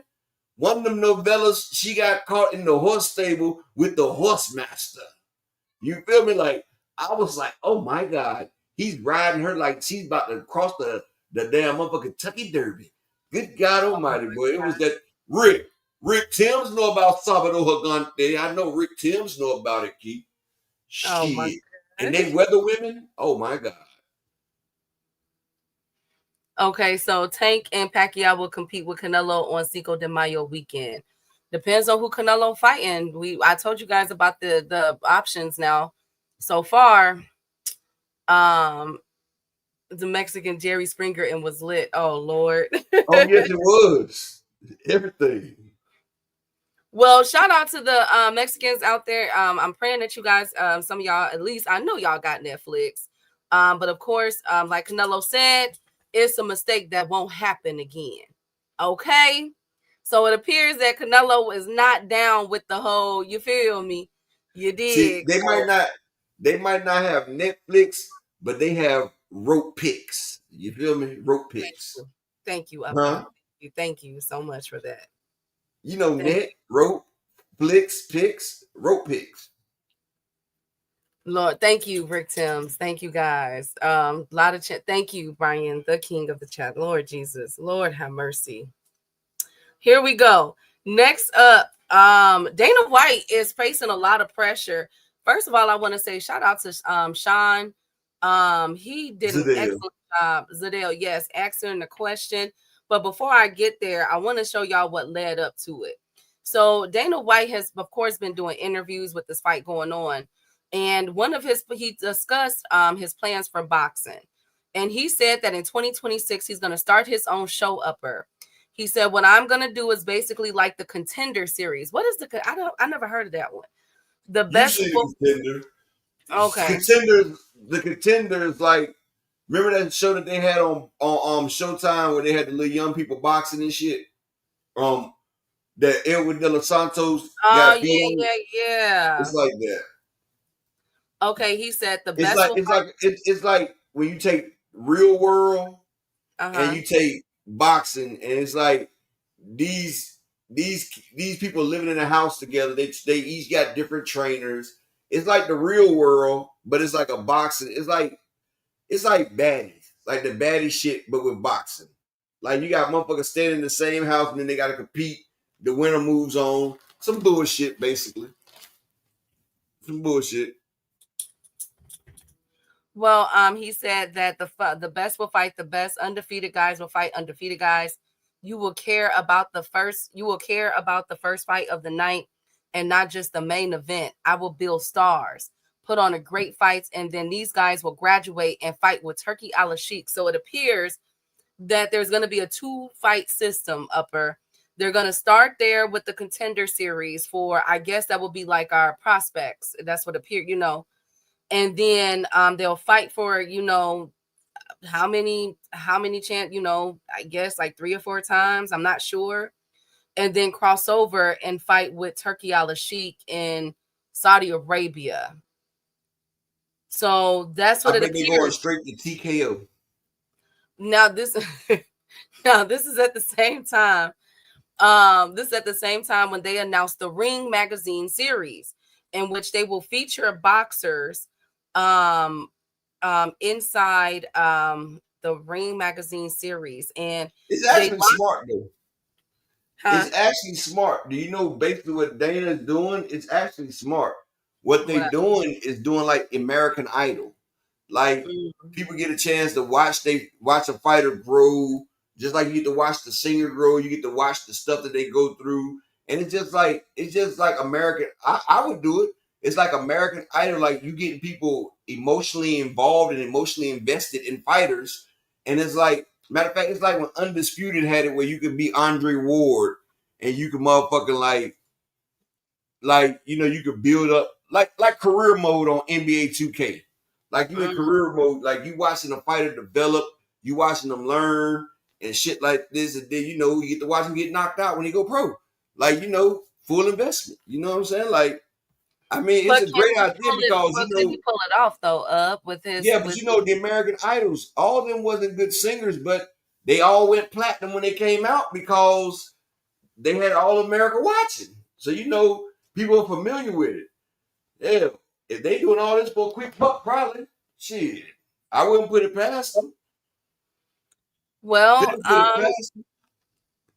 I'm just curious as to see if there will be a return. Like, I'm just worried about the fighters being paid since they're trying to get rid of or at least tweak the Muhammad Ali Act. I'm just hoping that they get a fair. They're going to get paid like Ness did on Making the Band, Key. Oh, my God. You remember how much Ness got paid when he walked all the way and got Puffy some cheesecake and then he got deserted? Shout out to my nigga, what's his name? Bayloke. My nigga Bayloke out there in the damn, Bayloke. He's a rapper. Well, shout out to him. Well, here's my thing. He got another name though. Here's my thing with it though, UP. I just feel like when it comes to this, everything that they're trying to do, right? How they've been promoting these past couple fights, and how it appears that it's a tapering off. It appears that there's a 2-fight party system where you will fight for Dana White first, and then you will fight for Turkey Al-Sheikh next. I just don't like that. I don't know. I feel like they're trying to. Boxing is the boxing fans, hardcore boxing fans, are very, they're not flexible. They're very fixed fans. You feel me? Like they don't really do good with change. And then as far as the boxers go, you know, where are their voices in all of this?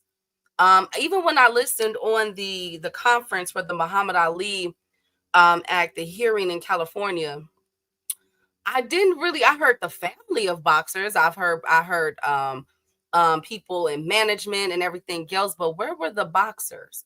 That's what I'm saying too, since like I'm just worried about the fighters in this. I can't lie. Like I just don't really trust it. We went from, you know, they went from saying you know, PBC is overpaying fighters. Okay, so what are you guys going to do? Because we just saw in New York City, you guys put on a sparring match in which there was no regulations. People were getting actually knocked out. And now, you feel me? Is this what it's going to be moving forward? I just don't know.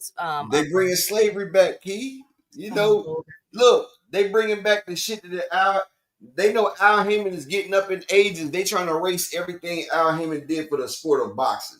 They trying to erase the fact that Al Heyman make fighters get paid. And shout out to my brother, Mr. Altruistic, in the cash app with the $10 holler. Appreciate you, my brother. Always looking out for the grind. I always respect and appreciate you, my nigga. Will T, salute King. And shout out to my nigga D1 in the cash app with the $2 holler. He said, tell the beautiful Key. I said, what's up? So, Key. Yes, hey D1. Yes. What's up? You know. Lord. Hey D1, make sure you guys like and subscribe to D1's channel. Oh, yeah, D1 be having these damn shorts. I don't know how he got the voice to do them shorts, but it be sound like a proper ass nigga talking to.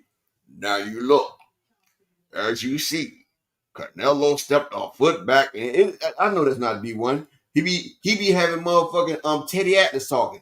Now you see, as you see how he frames the guy, then he punches. I say, well, damn, he got the people on his team that I need. But I was like, you know, it's cool. It's all gravy. It's all cool. But with that being said, all cool. I need one more person to support the grind for this Friday. Can I get one person to support the grind for the day? Give me one person in the Cash App or the PayPal to support your boy today. Hey, Will T. I don't know. Canelo, look, are we gonna talk about it? Because they have some interesting weigh-ins and everything, Upper. Also with the ring, what they're doing is bringing Max Kellerman back. Now, as we know, Max Kellerman, a few years ago, after, you know, when he left, he always talked about boxing, but the people were divided because a lot of people felt like shit. One thing, I'm sorry, before you go, Max Kellerman don't know shit about boxing. Go ahead.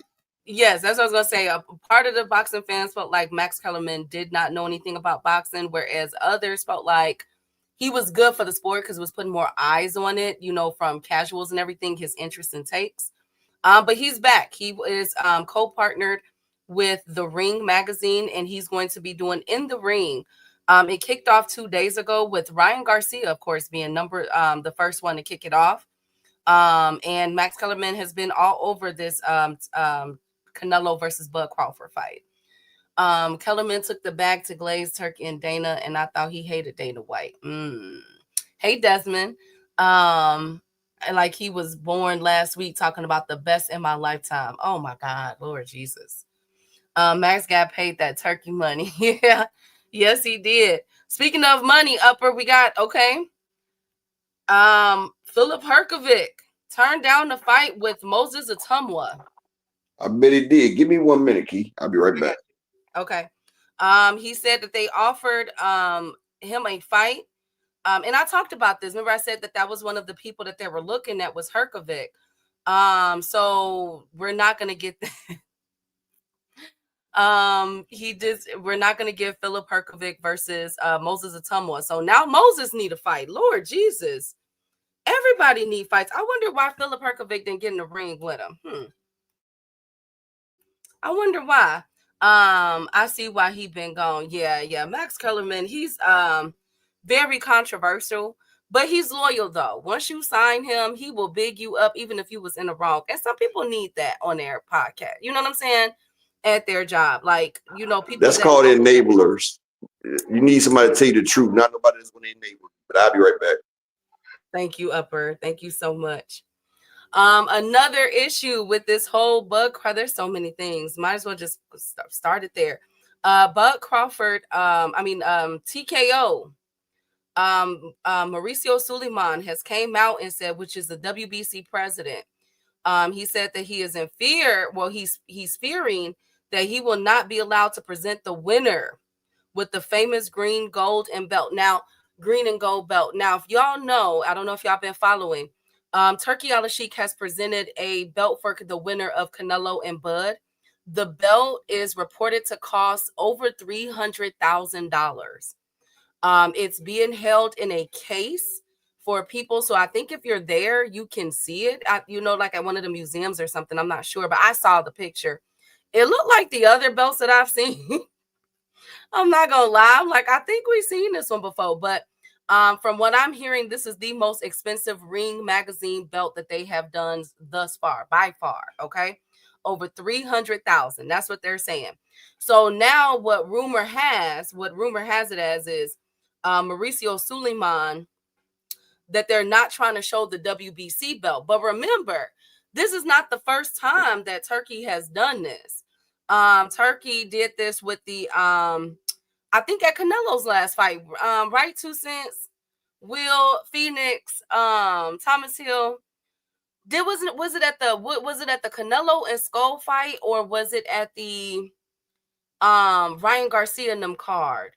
Which one did he get on the stage and not show?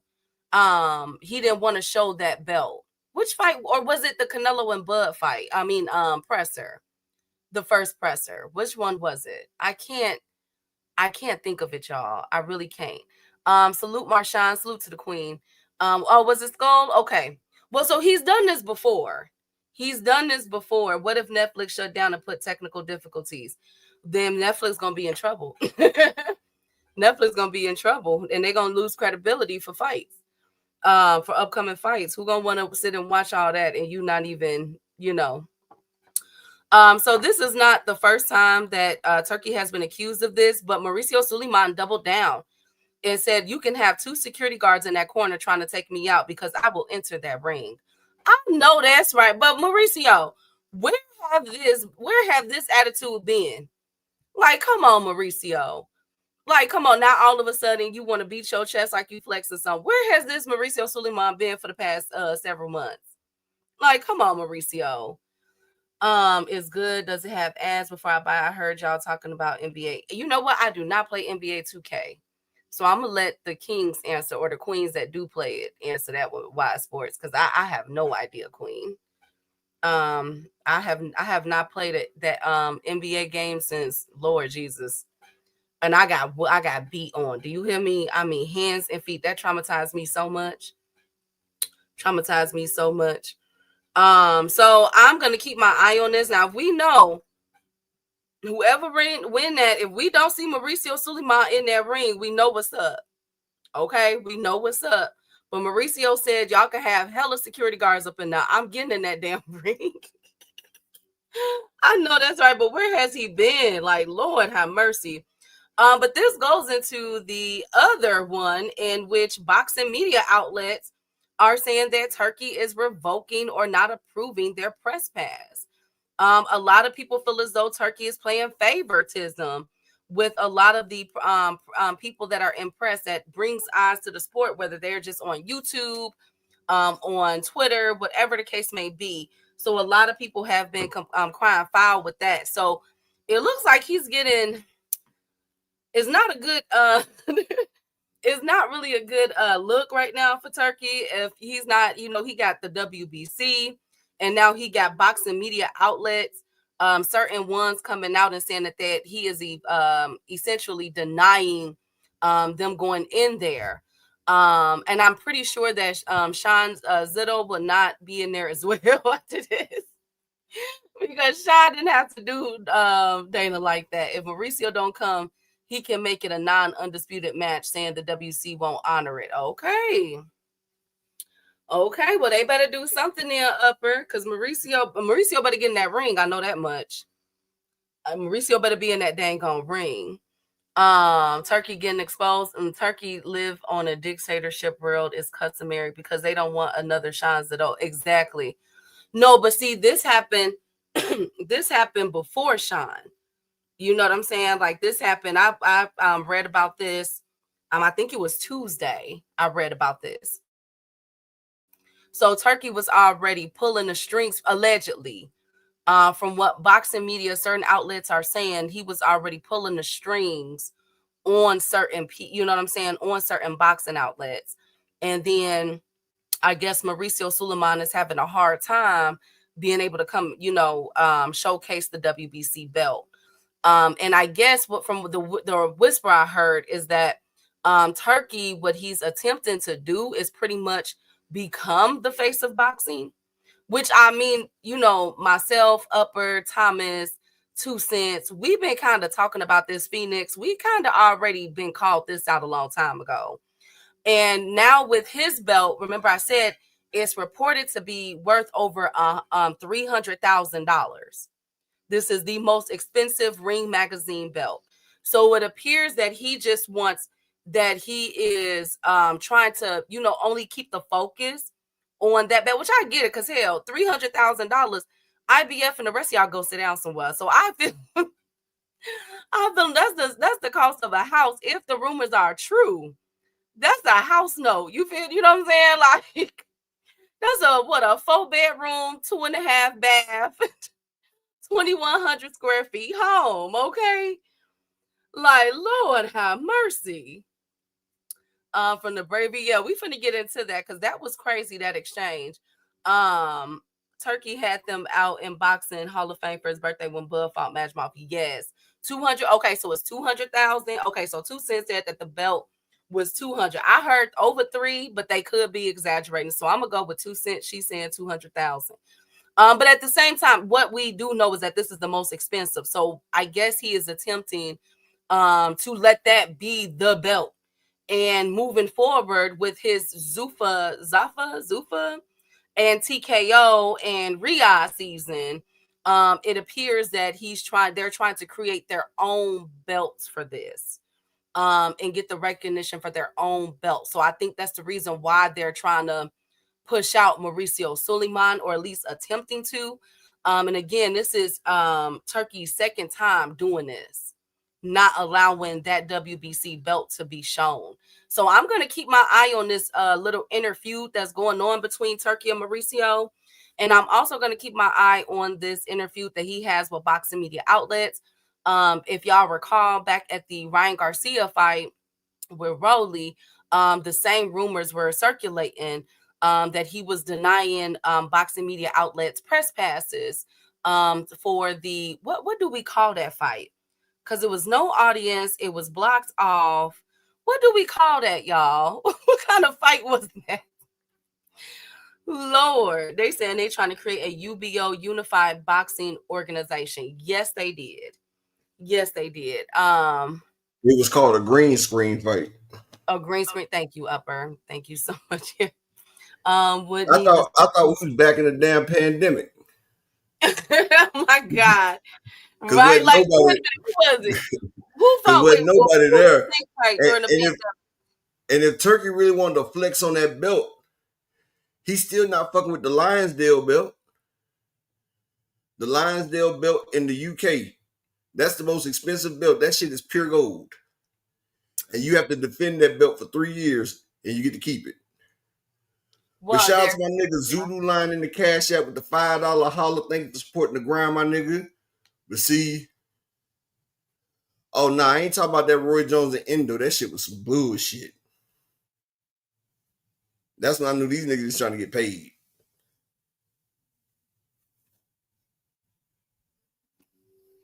Exactly, Ill Will. And that's pretty much what it appears like. Now, okay, let me play devil's advocate real quick up in chat. I want y'all to chime in on this. You are my advocate. Go ahead. Thomas Hill, Rick, all y'all, 2 Cents, everybody, Ill Will, tune in. Okay, chime in on this. If you were a promoter, okay, say that you were in Turkey or Dana White's position, And of course, they got their ears to these YouTube boxing streets. They got their ears to the Twitter streets and Instagram and everything that's boxing they gonna tune into, right? And you hear, let's say, Upper talking about Turkey, cussing him out, saying these things, and then Upper applies for a press pass, okay, for one of your shows, for one of your boxing events. But you know that he does not like you.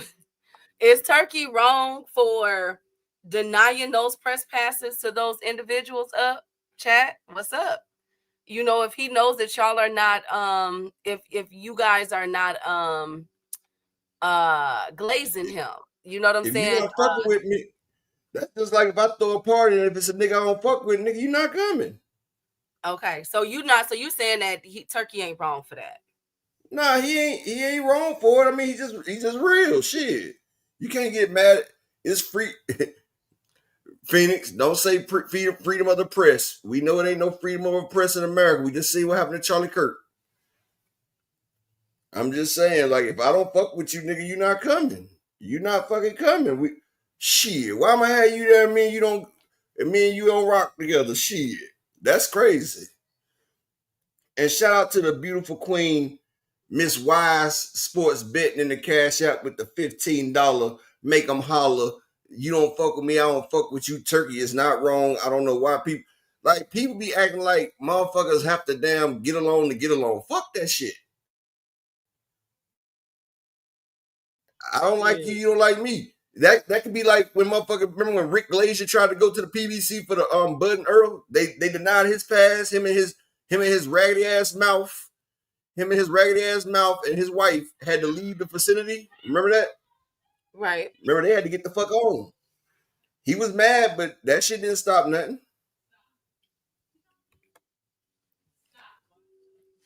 Like shit. Well, okay, so, and I was just about to get to that 2 cents. Now, here's how I feel. When I watch, as y'all know, even though I don't play NBA 2K, I watch NBA. I watch football. You know, I watch NFL. We watch college football. We always talking about it over here. Of course. Who is one of LeBron James' biggest haters? Skip Bayless. Has Skip Bayless ever been denied to anything NBA related? He's been denied to LeBron James' party. Okay, that's a party. That's personal. But when it comes and to the business, Diddy party. But when it comes to business, Upper. But hey, they said they wouldn't let Skip old ass in the Diddy party.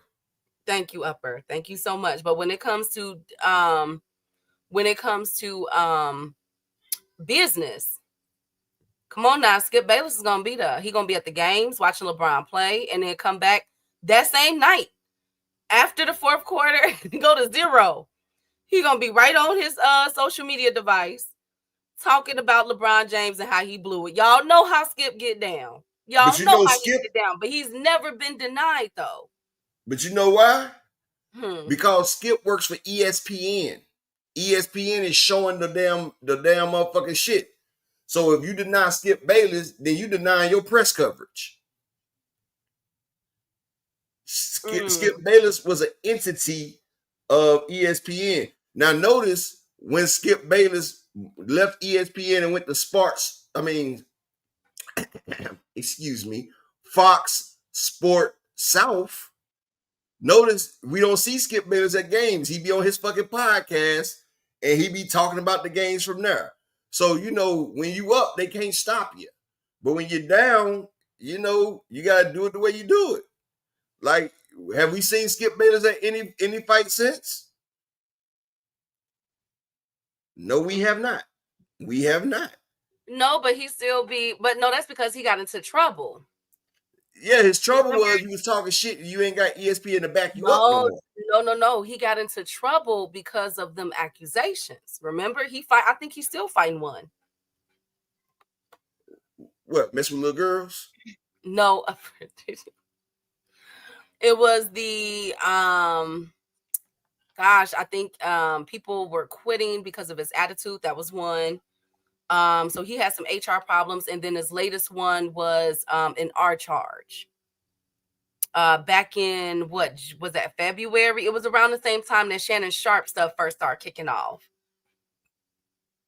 Okay, I feel you, bruh. I feel you. I'm just saying, like, you know, like Ramon sometimes. Seafood, Ramon Seafood is absolutely correct because people don't even realize before it was called First Take, it was called Cold Pizza. And wasn't nobody watching no fucking cold pizza. I'm sorry. You had to be a real sports fan to watch motherfucking cold pizza. But when it became Sports Center, First Take with Stephen A. Smith, then motherfuckers started watching it. Don't nobody give a fuck about what Skip Bayless got to say. Skip Bayless told Shannon Sharp that he was hating on Tom Brady and that Shannon Sharp wasn't a Hall of Famer. And Shannon Sharp is a fucking Hall of Famer. One of the best that ever played that position.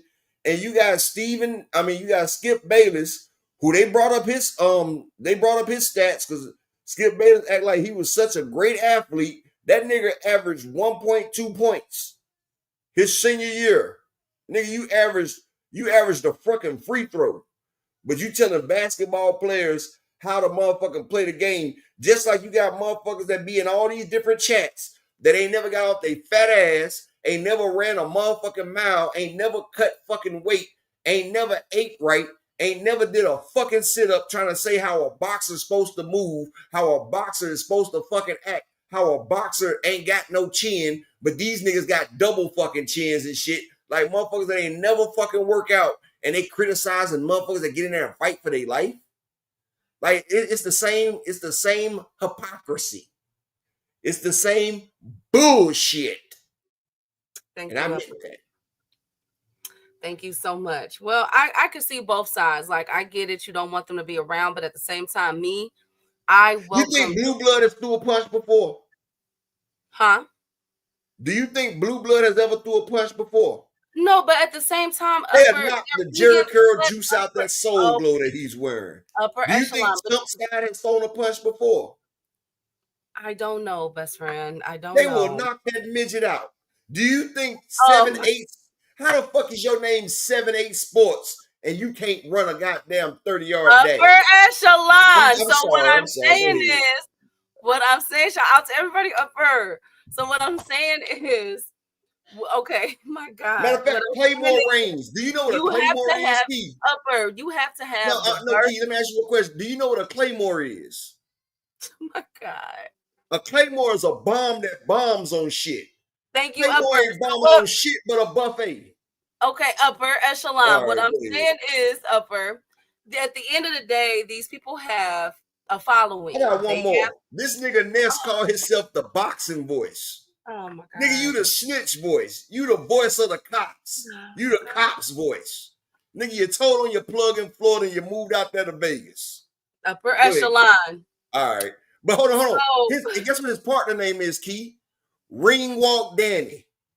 So what, nigga, what you about to bust down in some Speedos and hold up a car, nigga, your fat ass? Ring walk. Nigga, you need to do a block walk. You need to walk around the goddamn block. Upper. All right, go ahead. So thank you. So what I'm saying is you would want adversity. These people, okay, whether you like them or not, they have a following, all right? They have people that tune in and they are tapping into some of them are tapping into the casual fan base. So if they know that their person that they watch on a regular is going to be there, you would want their eyes on that event. So I don't know. I don't think that he's going to be able to continue to box out and do what he wants, do what that will when it comes to boxing, which I continue to say is pretty much asphyxiated sports. You know, like I don't know. Now, unless they're doing something like what Rick Glazier does. You know what I'm saying? Hold on one second, best friend. One second, best friend. Thomas, you mean showbiz? Oh my God. Shit.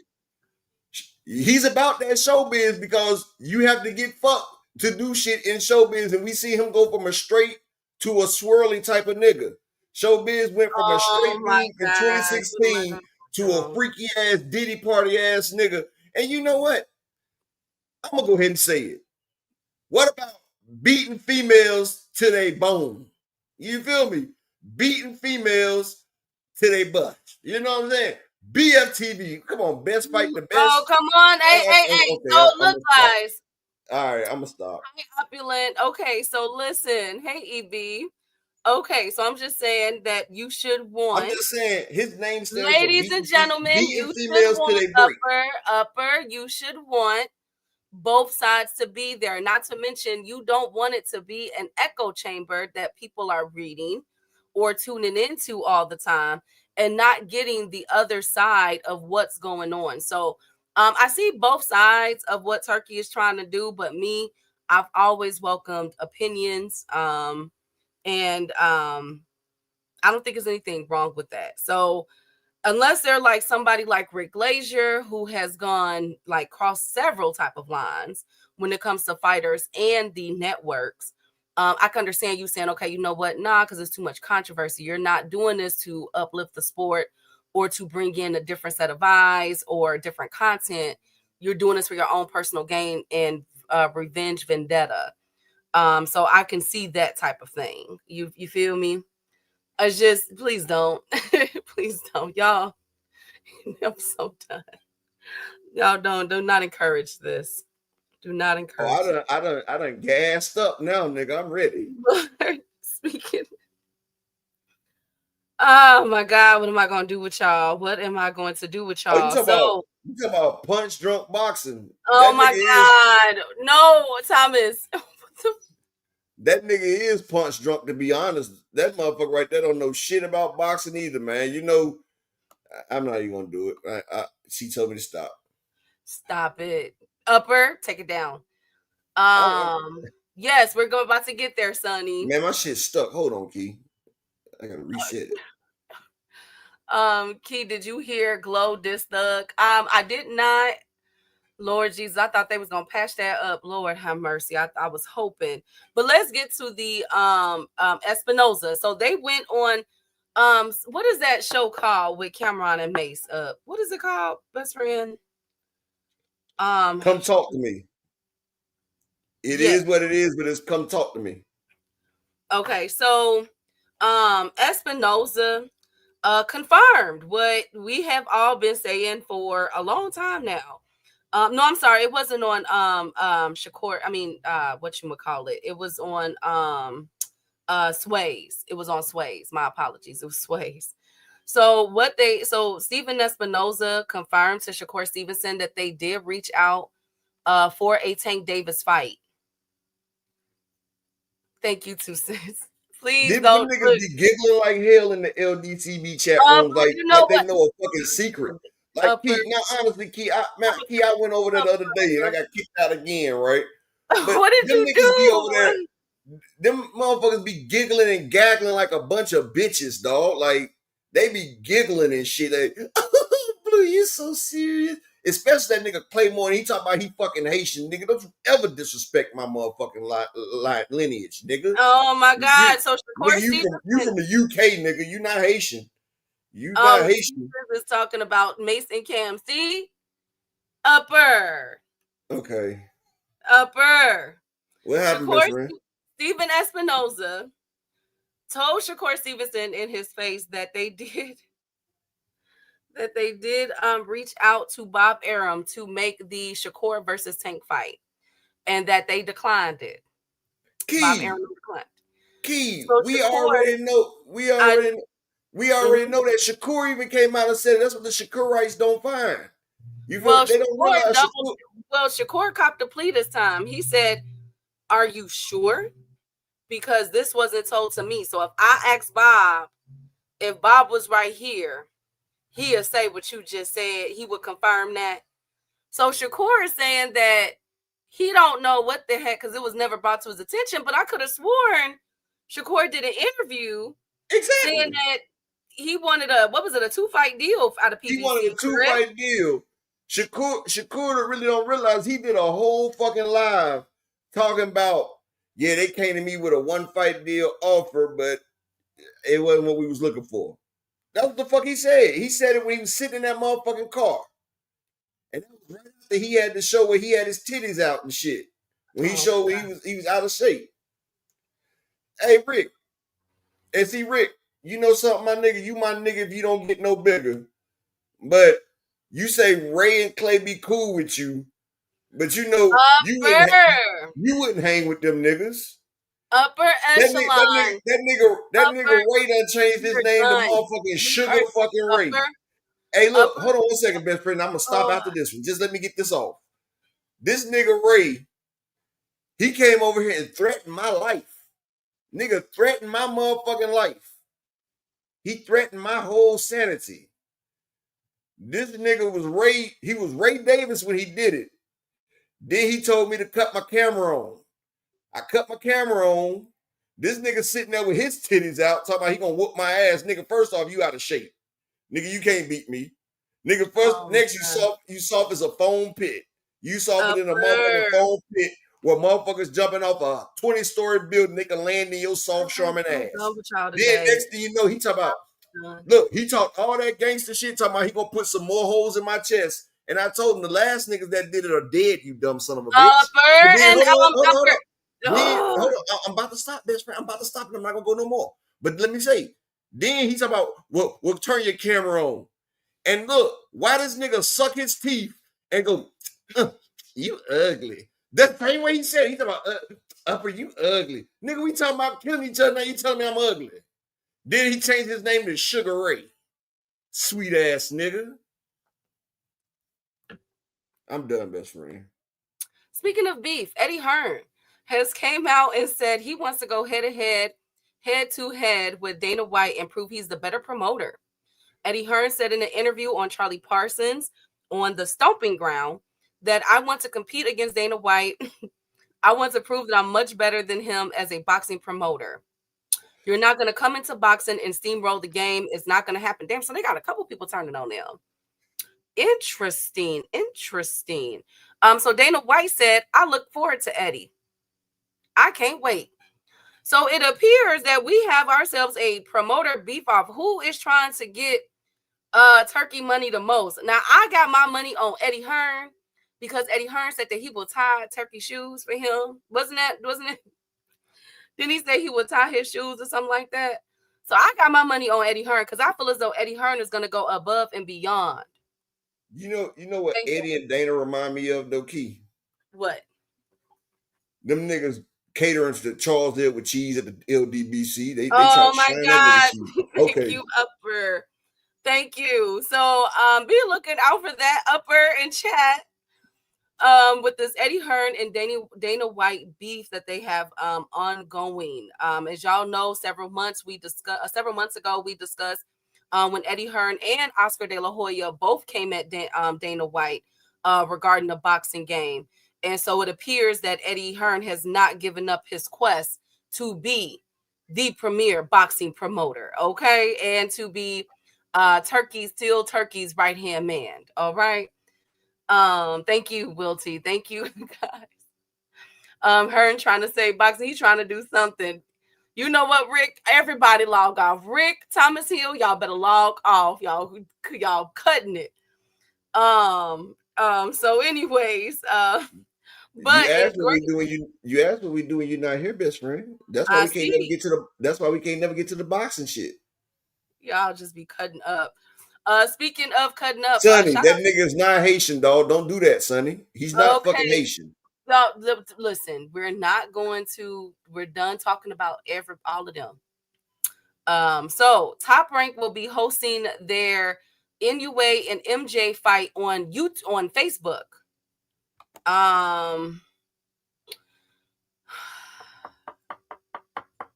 didn't do it this time.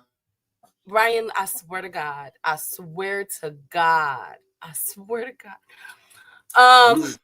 just highlighting the chat. So there is going to be on Facebook, so it's going to be free. It starts at then he's not official, Thomas. It starts not official, and it starts at about 4 a.m. Okay. And of course, it's going to be later in Japan or on the eastern side of the hemisphere. And it's for the undisputed title. And all you have to do is type in facebook.com / TR Boxing, and you can watch it on there. I'm surprised that they're not going to have it on YouTube, quite frankly, but it's okay. Upper echelon. I didn't say shit. You said it. I didn't. But it's going to be. It is going You to be. see, Key, you trying to bait me in? See, that No, was you I'm this not. time. But it's going to be on Facebook. So anybody that wants to tune in to the Who Anyway the fuck versus still has Facebook? Upper Echelon. Okay. I'm just saying. They might as well put it on MySpace as well. Oh my God. Maybe some Moco space. Put it on MySpace and Moco space. I thought that he was supposed they could have done YouTube. I'm very surprised that they're not doing their YouTube. They could put that shit on MySpace, Moco space. Yes, true. Now there's some controversy. Speaking of whatever space, Lamont Roach is getting both sides of the equator right now. Now, as we know, Lamont Roach is going to be fighting Pitbull Cruz at 140. This is a 140 fight. So he's moving from 130 to 135 to now 140. Lamont Roach posted a picture of himself at 160. Okay. And so there's been a lot of controversy around Lamont Roach weight size already. A lot of people are saying, okay, are you weight bullying? Why are you trying to go from 140 to 147? Because after this, he did say that he had plans to go to 147 as well. Or at least thinking about it, But he's going to start out with fighting Pitbull Cruz at 140 upper. What the heck is going on in this? When is he gonna drop the belt? People forget that Lamont Roach used to fight at 140. Like, Lamont Roach is not no small nigga, dog. Like, shout out to the queen, Angie Wise Sports, in the Cash App with the $25 holler. She say she too old to be laughing like this. Y'all know what's fucked up about this shit, though?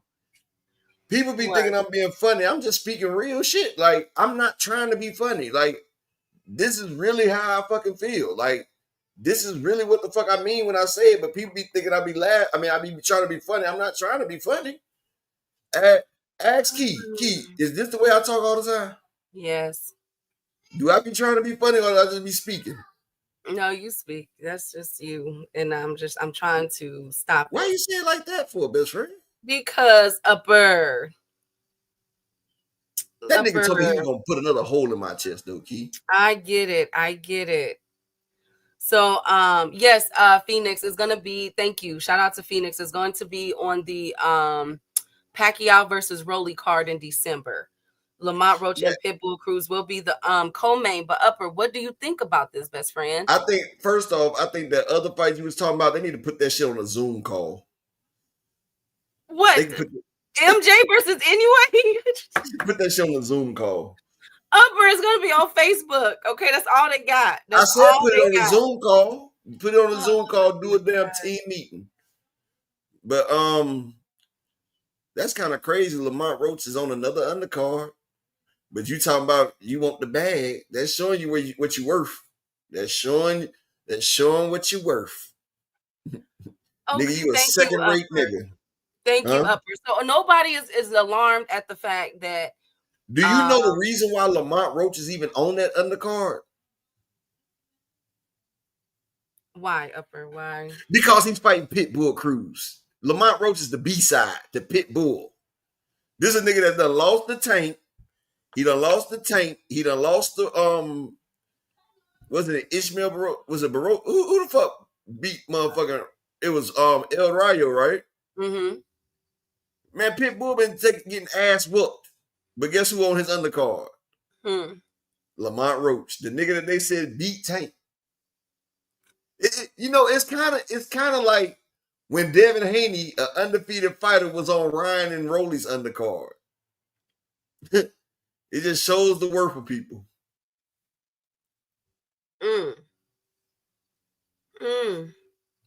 Okay. Well, I don't know. I guess for me, I'm just shocked that he is moving up to 140. And so my question will be to the WBA, when is he going to drop that belt? I tried to, Foxy Brown. Salute to the beautiful queen. I tried to. Foxy Brown. Hey, Gracie, why did you say, wow, B-side to Pitbull? It's a lot of motherfuckers that's B-side to Pitbull. What do you mean? Pitbull is a fucking draw. Tell a That is key, true. Pitbull is a draw. They love them some Pitbull. They love Pitbull, Neverete. Who else they love upper that they come out for? They don't play about. Yeah, The they Hispanic even come fighter. out for Alexis Rocha. Yeah, and the new ones that the new guy on the block, the Emiliano Vargas, they mess with Emiliano too. When they finish moving him up, because Top Rank ain't gonna feed him just yet. So when they finish upper, they're gonna be coming out in droves for that boy. Like, watch. Can you hear me up? I can hear you perfectly. I'm just trying to be quiet because you keep censoring me. Yes. I'm shocked he just tossed the bag. No, so so there's a few things I'm hearing. I'm still hearing that it depends on if this lawsuit truly goes through. So as we know, Lamont Roach is threatening to sue Tank Davis, for the fight not occurring. Now we went through that whole the whole timeline of events, how it happened after Tank got out, and after he beat his case and how everything was done. Okay. Now the thing is, if Pacquiao beats Rolly, that's what it's looking like in December, then we could potentially get a Tank versus Manny Pacquiao fight for a belt at 147. Which will put Lamont Roach on that trajectory, because Lamont Roach is at 130, then he's moving up to 135. Now he's going to be fighting at 140.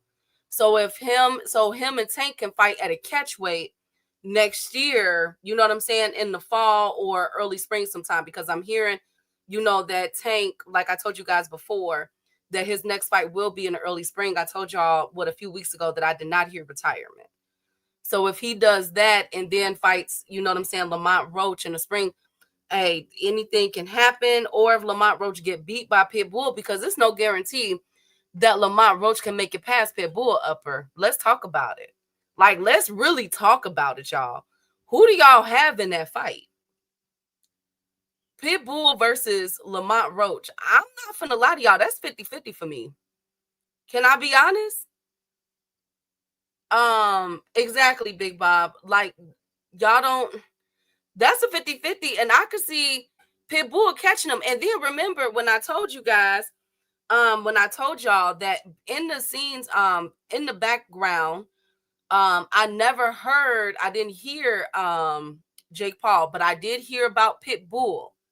And I did hear that they wanted to, you know what I'm saying? Like, we could be getting that part 2 fight. So if Pitbull beats Lamont Roach, think of how much bigger Tank versus Pitbull will be as well. Like, it's actually insane. And so I'm kind of like, did Lamont Roach pick? Because remember, he was supposed to fight Carmel. Well, Floyd was offering to put the money up, for him to fight Carmel. And then it was that Gabriel guy. I think that Lamont should have stuck it out with Gabe. I don't know about this Pitbull fight, y'all. I'm gonna just be 105. I don't know. Okay, too small for 40, and I'm sick of Roach.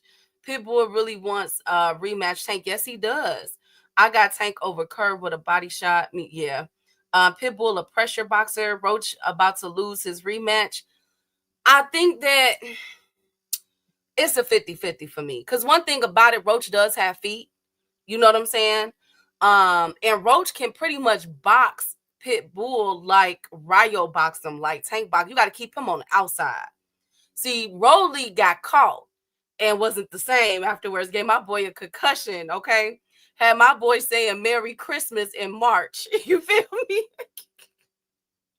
He made my boy, man, he knocked my boy back a whole season. He knocked my boy back 2 holidays.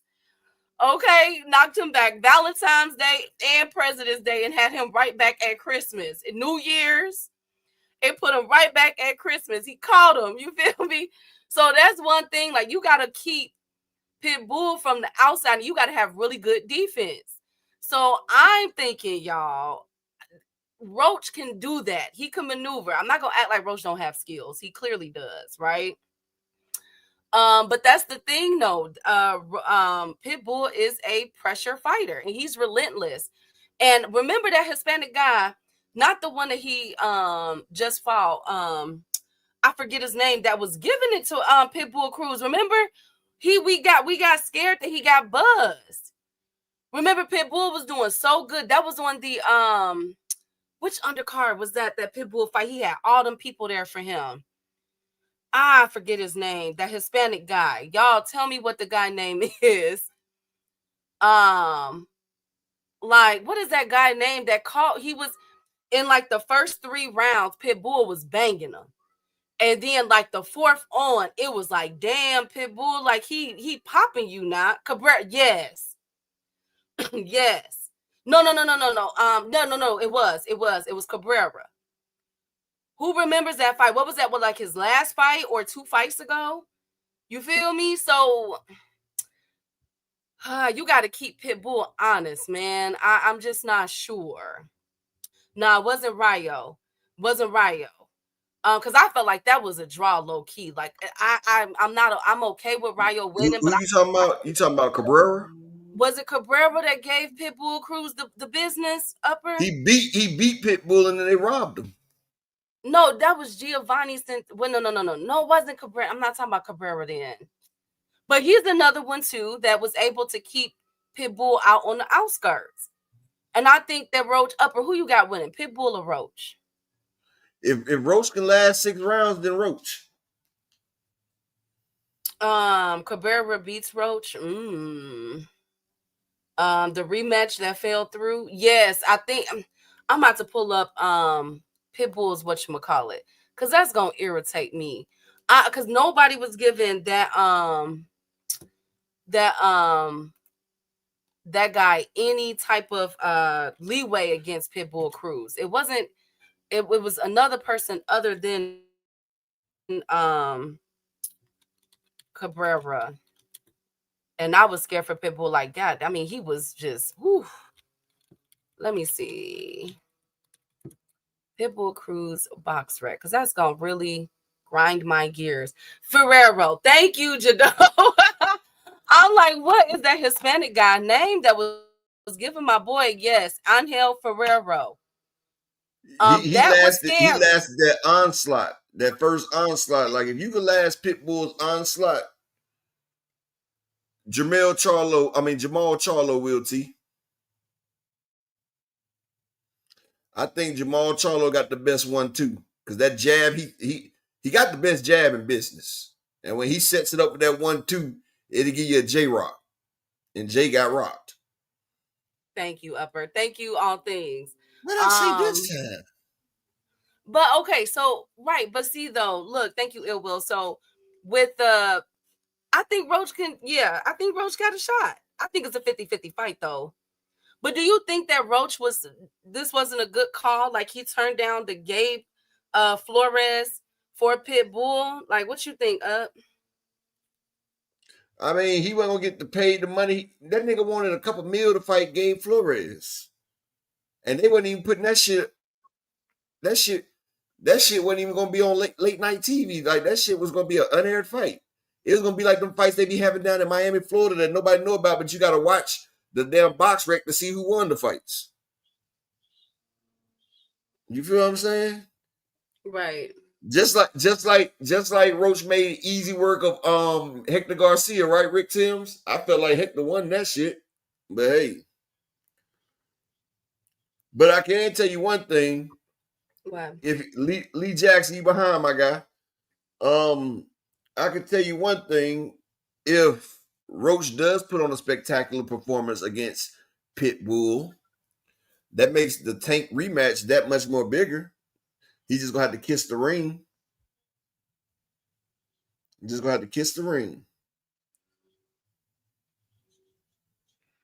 Okay. Okay. So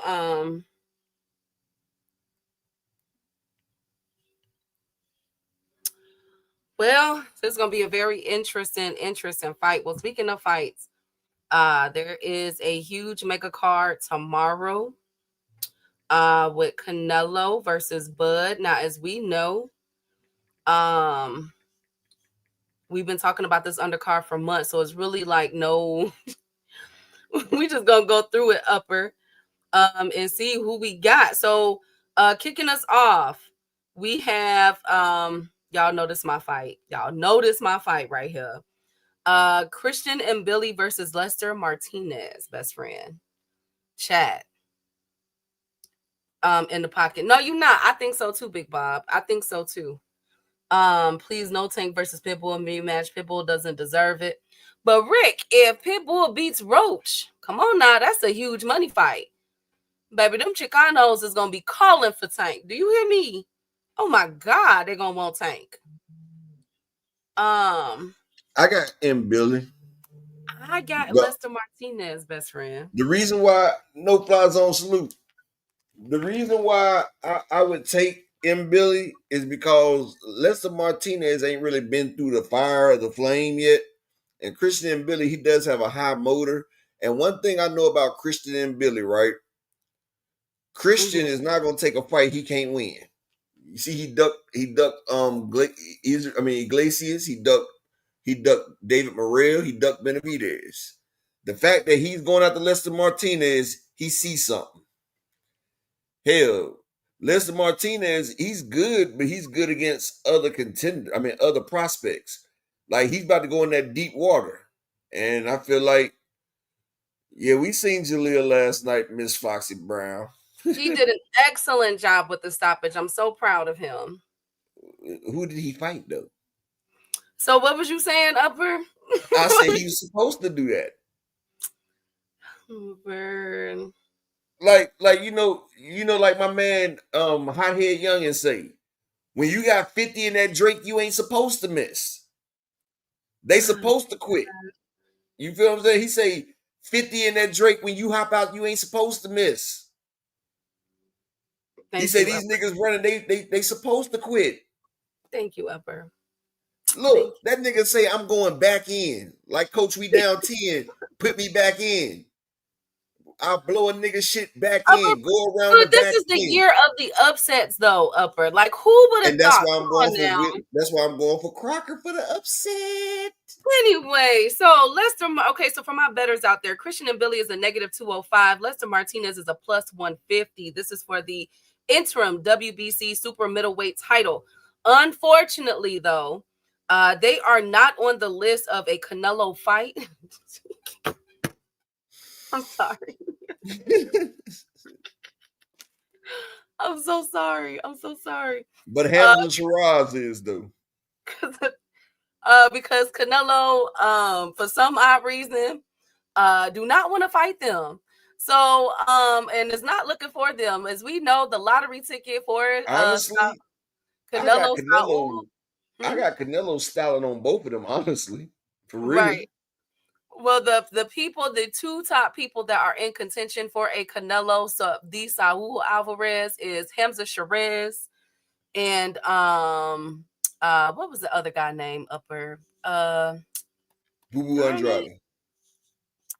Don't do him. I see how you slept over there. Yeah, he did retire. My bad. No, he did not retire. Okay, whatever. Well, he was incapacitated by David Benavidez. Whatever. Thank you, Upper. Whatever. Anyway, so as we know, Hamza Shiraz is top 5 in every sanctioning body, and Turkey has replaced Jamal Charlo with Hamza Shiraz.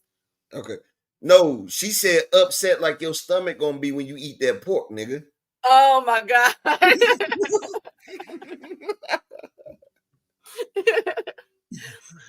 Speaking of, also on this card, we have a part 2, Serhiy Bohacek, who is negative 560 versus Brandon Adams, who's a plus 370, super welterweight. Who we got up? Part 2 of it. Bohacek versus Brandon Adams. Well, Brandon Adams beat him before, but I think Bohacek has evolved as a fighter. And I seen Brandon Adams' last fight, even though I thought he won, but he was robbed. He just didn't have the same skills that he had when he was on Showbox. So you going with Bohachuk? I'm gonna go with Bohachuk. I think I am too, and I like Because Bohachuk. Bohachuk want that Virgil Ortiz rematch, so he ain't about to let Brandon stop him. Yes, he does. So if Bohachuk wins this fight, he is number 4 in the WBO. He is also I'm looking for him. Oh, he's number 1 in the WBC, which is the Virgil Ortiz interim title belt. So let's see who's gonna get Virgil Ortiz. He's another lottery picket at 150 in boxing. Will it be Boots Ennis or Serhii Bohachuk, you guys? Bud Eyes looked out. Oh, we gonna get there, Will T. Wait till we gonna get there. But but look, let the fans tell you he had the eye of the tiger. Whatever. Next thing you know, we also have Steven So Cold Nelson back. Okay, heavyweight fight. He is a negative 320 versus Raiko Santana, who is a plus 240. I think this will be Steven Nelson should get it done. Actually he should get the stoppage, but we're gonna see. Then we have Colin Wash versus Fernando Vargas Jr. Upper, do you like this fight?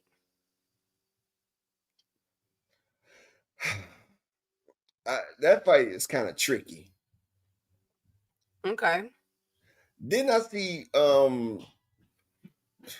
they both undefeated. That's gonna be a tough one. I think Vargas might get a hold of that UK motherfucker for the upset. I don't know. Well, it's just anytime I see Mexicans go against UK fighters, I just be like, he about to get his ass whooped. Yeah. UK fighters, last time I seen a UK fighter go up against a Mexican, he couldn't breathe. He still can't breathe. Thank you, Upper. I'm just saying. Well, Fernando Vargas, 17-0 with 15 KOs, hailing out of California. Guess what? I can give you the biggest one, Key. What's up? The biggest UK fighter besides Lennox Lewis. Who is the biggest UK fighter besides Lennox Lewis?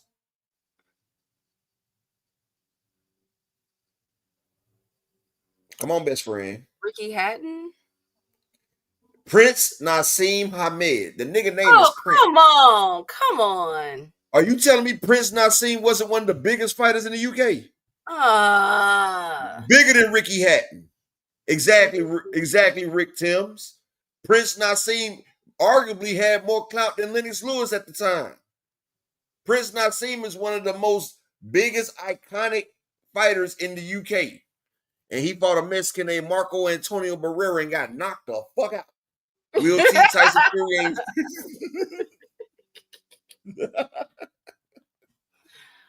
So we know how the UK fighters do it.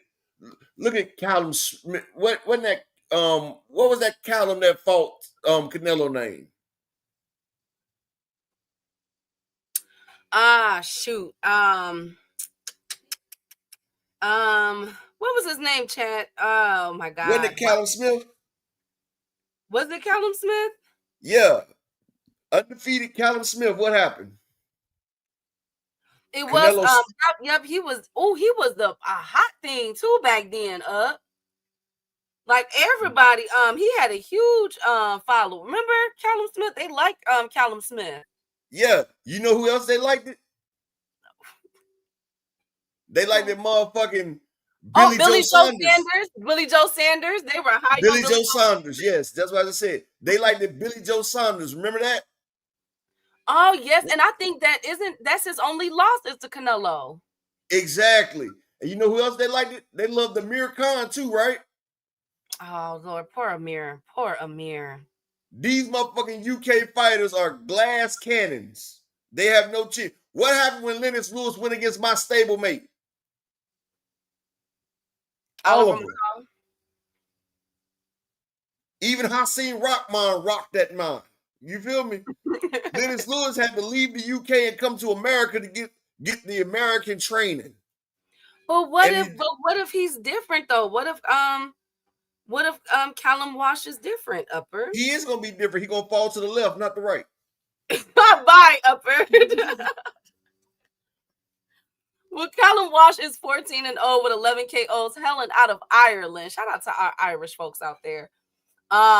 Straight knockouts. I mean, God, Lee, just Lord have mercy. Like they either retiring on the stool or getting knocked out. So Callum Walsh is the betting favorite at negative 335. Fernando Vargas is a plus 240. There's your upset, people. Oh shit, man! My upset pick about Key. I'm about to have him and motherfucking Lewis Crocker on a ticket. Just them two is plus 1,200. Oh wow! Off a 2-pick, and if I put Christian and Billy on it, it's plus 1,900.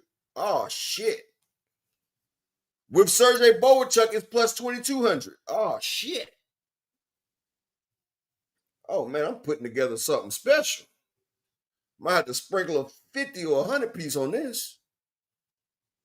Okay, Ill Will saying Callum gonna win. Okay. Oh, Phoenix. So I got you two said, you know I got you. Last up, Canelo da Saul Alvarez. Okay. Now, as far as the betting odds, it has gotten tighter, Upper. It is officially for today. Okay, today. Negative 160 versus a plus 130. Woo! Oh shit, Key. Woo! Key. Yes. You remember that ticket I just told you, right? What? I just put Canelo Alvarez on that ticket. It made it plus 4,300. Oh Lord. Oh wow. So Canelo obviously is the favorite, but by a small margin, best friend. Now today they both weighed in, and I waited to tell this to Upper because he knows the weight tricks and everything, and for my fellow boxers out there, 2 cents, all of y'all. Okay. Canelo and Bud both weighed in, Upper, drum roll, 167.5. Both of them is 167.5. What the heck? What the heck? The last time I seen this, let me make sure. Let me not speak.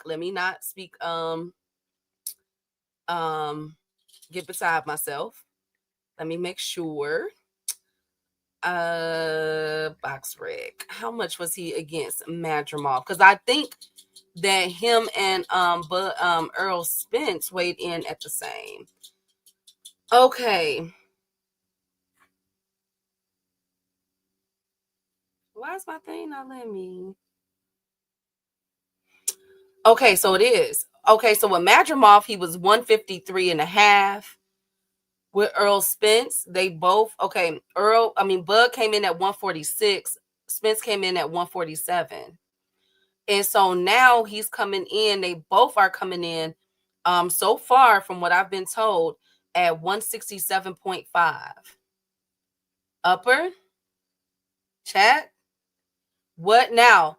A lot of people are making a big deal about Canelo's attire. Canelo came in with a black white beater or black beater on. Is that how I say it, Rick Timms? Is it a black beater, right, Phoenix, or is it a tank top? No, it's a black beater, right? Or is it it's a wife beater. It's a wife beater, you know. But it was black. So is it a black beater? Yeah, it's called a black. It's a black wife beater. It's what BFTB wears when he go try to get. Oh my God, upper echelon. So okay, so it's a wife beater. Oh, you know what I've been calling it? I've been calling it a white beater the whole time. I didn't know it was a wife beater. Wow. Okay, you've been calling it a white beater. I thought it was a white. It's called a subordinate beater. Upper echelon. All right. Thank you so much. Now, thank you guys. So he was wearing a black wife beater. And this is the most cut I've seen Canelo look in a while. I don't Hey, even. Key, I told you, niggas about to I don't fucking even- understand. These I don't niggas think he was don't know. that cut during Jamel fight. Yes, I he like. was. He wasn't this cut for Jamel, but he told you, nigga, I'm different. I told your motherfucking ass, and I'm telling you, Canelo is about to bomb on this nigga. It's about to be bombs over Baghdad. Everybody say Bud about to stand there. You a goddamn lie. Bud gonna feel that shit, and he gonna get the fucking moving. Just like every motherfucker that's been in the ring, even Dimitri Bivol, much bigger than Canelo. He was backing the fuck up. Motherfucker Sergey Kovalev, the crusher, the nigga that killed the man in the ring, he backed the fuck up.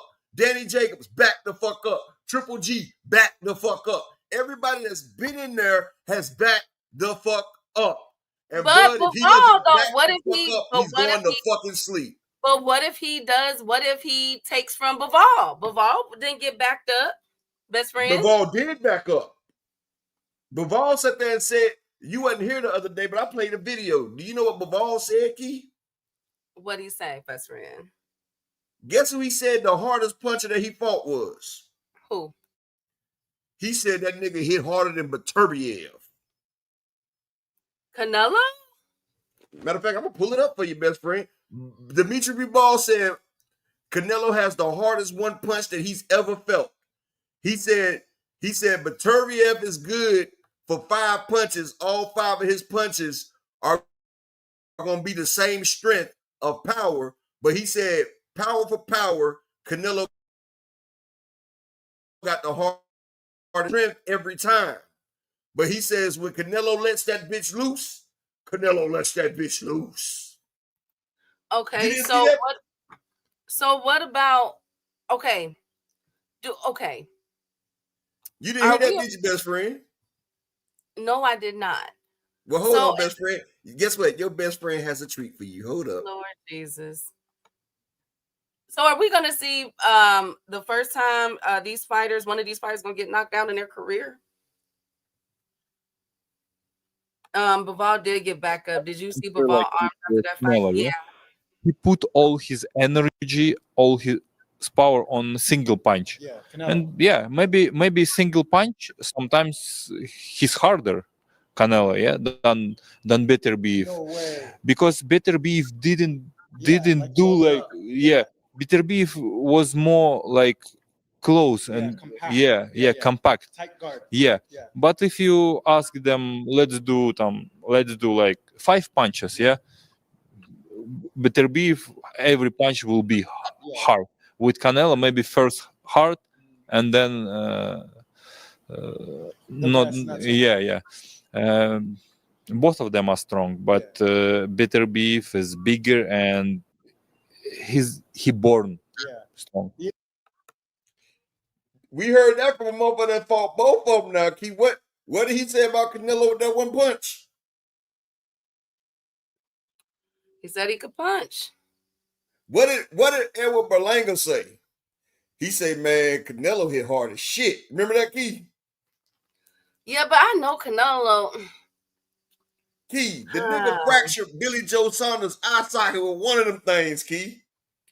Okay. The nigga ripped Callum Smith's tendons in his arms when the man was just blocking, Key. Oh, but that was a while ago, though, Canelo. We're talking about the past 3-4 fights. That's right. Okay, now he's Jamel Charlo. Except what for Jamel Skull. Charlo say? Jamel Charlo even said, man, Canelo hit hard as shit. Okay, you said last 3 or 4 fights. Okay, did Jaime Munguia not go down? Yeah, I did. I said all of them have went down except for Skull. But Skull was and you know why Skull didn't go down? Skull felt that goddamn power, and guess what Skull did? He said, you know what? I didn't sign up for this shit right here. He said, I'm gonna run, and I'm gonna get my check. Exactly, Will T. Charlo said Canelo is a fucking monster. Canelo about to come out that motherfucking Phoenix in a sombrero, and he about to have motherfucking his Dickies on. He's gonna have the top button. He's gonna have a white tee on with some Dickies. He's gonna have a flannel shirt over top of it, button up with only the top button, and he's gonna have them shits flaring out to the side. And he's gonna be walking duck walk to the motherfucking ring. left foot slide, right foot slide. That nigga about to come out there and he about to make Terence Crawford do the Tootsie slide in this bitch.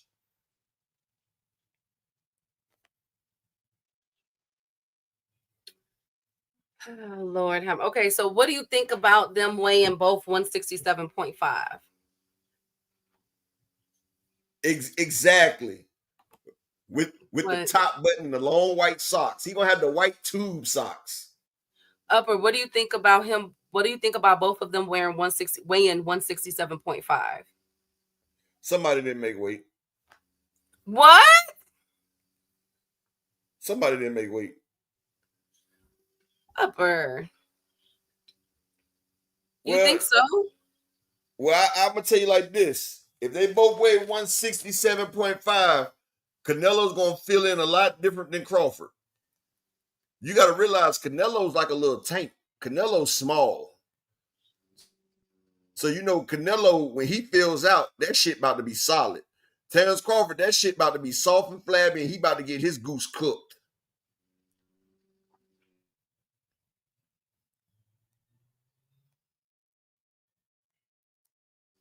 Canelo, you know, pulled Crawford in, gave him a dap up. You feel me? And a lot of people were saying there's mixed reviews. Some people say that Bud looks scared. Some people said that Bud looks ready. What did y'all see? I seen fear in his eyes. Upper, come on. I did. I seen Bud sitting there thinking they done went over some late night game film, and then they actually seen the devastation that this cholo makes. And Bud started thinking like, damn, my fans done backed me into a goddamn corner. He said, my fans done backed me into a fucking corner, and now I got to go out here and fight. And this shit's about to be fucking fucked up. Like, my fans about to see me taste this fucking cake. Is the money worth it? Then he thinking, yeah, because I got a new set of bitches when I got that Earl Spence money. I left my house. I got new money. I went and got new bitches. He's just thinking I might get knocked out, but I'm going to get a new bitch to rub me down after I get knocked out. Oh, no, he has a baby on the way, so he better not. So you guys think that he was looking scared too? Y'all think he was looking nervous? Why was he blinking so much, Key? I thought his face off is when you stare it down. Canelo talking about, yeah, Mayete. You in my corner now, Mayete. He said, I told you I was different, Mayete. This is the way Canelo was talking to him under his breath too, Key. He was like, I told you I was different, Mayete. You thought you was gonna get away with disrespecting me? It's my shit. It's my house. I the fucking money. You want payday. You gonna get payday, and I get that O. And then okay, but how is this? Okay. Ill Will. I didn't even want to bring that up, Ill Will. That nigga voice was cracking like motherfucking goddamn static electricity. Okay, so then what about this Upper Ill Will? Look at what peep game. What about the rehydration portion of it? So we know that this is Canelo about to fill in.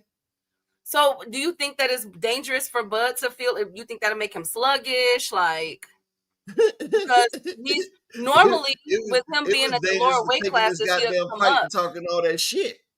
But normally when he was at 135, 140, 147, this is what he will rehydrate to.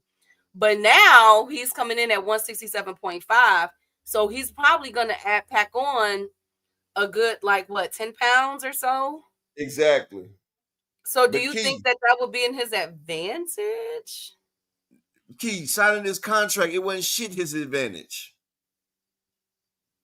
He was going to get fucked around the whole time. And now he's starting to damn think about his life choices. Canelo weighed 167.5, right? Mm-hmm. Canelo's about to be about 192 solid. About 192 solid. Bud might be about 190 with that snack and shit, but that shit's not going to be solid. Like, Canelo, like brazen nigga, I'm about to show you He said, I'm about to put you in place. Well, I do. Nah, Will T, that 167 ain't Bud's max. 190. Bud's gonna go to about 190. Went out. You said he's gonna be what, 190? Yeah, Bud might be about 185, 190. Well, I will say that's this. Gonna be, and guess what? That's gonna be too much weight on his knees. It's gonna be too much. Well, I will say this. His last 4 fights: William Skull, 167. Edgar Berlanga, 166.7. Same thing with Jaime Munguia and Jermell Charlo, 167. So Canelo is coming in on weight. Wilder, do you hear that, Wilder? Damn it, Wilder. You kept fluctuating with your weight, Wilder. You kept fluctuating with it, Wilder. You got to stay on weight, Wilder. Lord. Do you Wilder hear that? Stay off his brother's women. Upper, stop it. Now, listen, okay?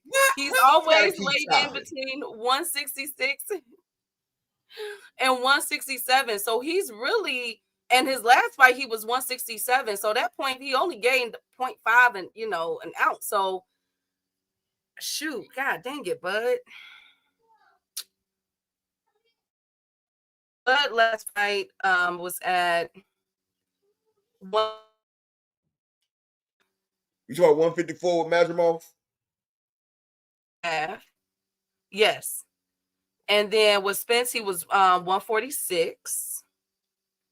And then with David Avanesian, he was 146. And with Sean Porter, he was 146. And with Kell Brook, he was 146. So this is interesting. So he's doing a complete 20-something pound swing. Okay, so within a year, he's doing a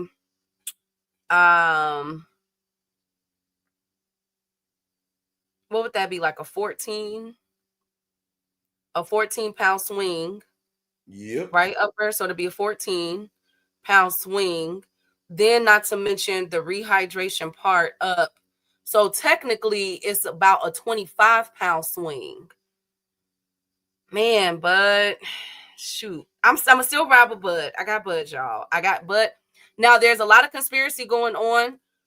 People are typing into Chat GPT or some type of AI panel asking who wins, and they're saying Bud wins by unanimous decision with the scorecard. So a lot of people are saying, is this a fixed fight?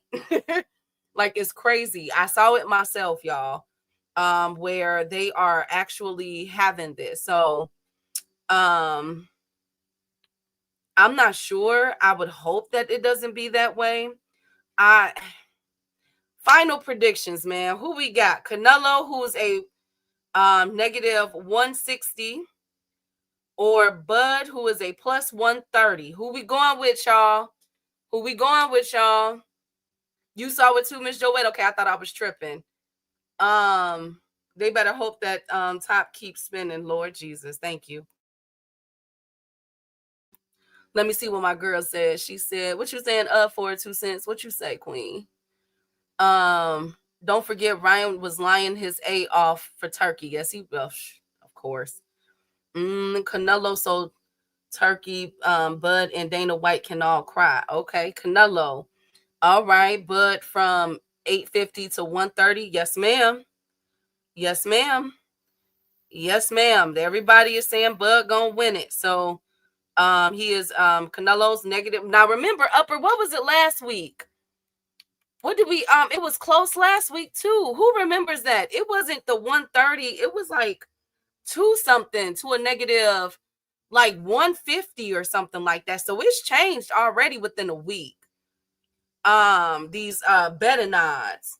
So for all my late bettors like me who haven't put in a pick yet, who we run with? So far I got Canelo, everybody. Thank you, all things. Foxy Brown, no, he not morbidly obese, but I like bigger guys. Yes. It was a plus 150. Okay. Hey, Rob, good to see you, King. Somebody told me they put 10 bands on the Bud KO. Well, dang. That I would never say. I would say put money on the knockdown from either or. Is money, I think one of them is going to get knocked down. I think it's gonna be Bud. I ain't gonna lie to y'all. But okay, I got to see how strategic, because a lot of people are saying his IQ. So I Y'all know gotta what see this remind me of? what. Devin versus Ryan. My best What? friend was so indecisive then. And I tried to tell her. You know what? I got a feeling that this is gonna be. Remember when before Boo Boo slipped and Remember fell? when I told you that Devin was gonna get fucked up by Ryan? Remember when I told you that? Remember it happened? But I would think one day my best friend will listen to me one day, but she's a hard headed. But look though, this is I could see this playing out before Boo Boo slipped and fell. Period. Remember when remember when Boo Boo Andre was hitting David Benavidez the first 2 rounds with some stuff, some combos and everything, and then somebody in his corner poured water on the ring. Well, Key, and made my boy slip into a punch and fell. You remember the first round of Earl Spence and Bud Crawford? Earl looked like he was doing a little something, right? And then that shit just went to hell. It just went to hell. Remember Caleb Plant and David Benavidez? I gave Caleb 5 of the first 6 rounds. Then what happened?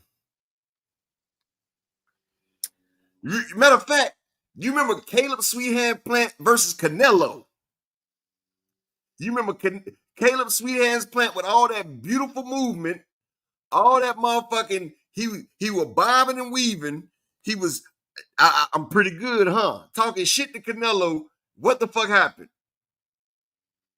Do you remember the special one, Special K, Kell Brook, beating up on Triple G for a couple rounds until Triple G walked him down and shattered that nigga face? Do you remember that? These are all times when people jump up. And this is all times when Indomitable Will meets a nigga that breaks. And you remember Jermell Charlo calling out Canelo for all these years.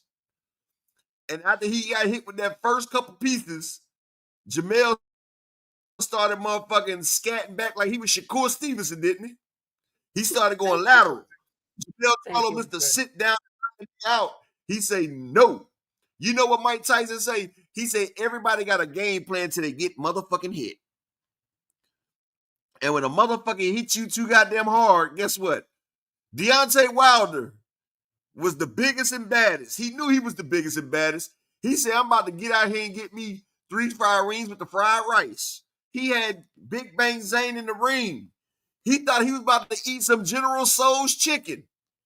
He ate it, but that shit was too spicy for him. He didn't know that shit was gonna make him throw up. That nigga thought he was the biggest and baddest. This nigga spinning around like motherfucking Kelly Rowland song. His arm was broken. He had surgery after the fight. That shit was broke after he got hit, just like Shakur shit got broke when Edwin De Los Santos hit him. His life was, look, that nigga Deontay Wilder, he was like that Kelly Rowland song. For all y'all young people, y'all don't know it, but Mary got the same size hair. She never let nothing go. She put her fingers in the air and said, let Big Zane steal the show. That nigga twirled and dropped. Matter of fact, Bobby Shmurda said it best. Missy, I said, nigga, we some hot niggas. Watch how he twirled and he dropped niggas. I was like, he talking about Deontay. Whatever. Twirled and he dropped niggas. Whatever. His arm was broken. Tell my nigga CCO, Subway, free Mizio. And tell that Wilder murder team he rode. Caught a body about a week ago. And you remember Wilder always talking about how he wanted to, his you don't remember how Wilder said he wanted to catch a body? Caught a body about a week ago. Whatever, Upper. Whatever. Okay, so week ago. I said, then we there's tweaking hoes. Susan says that as far as the odds go, there's not going to be a KO.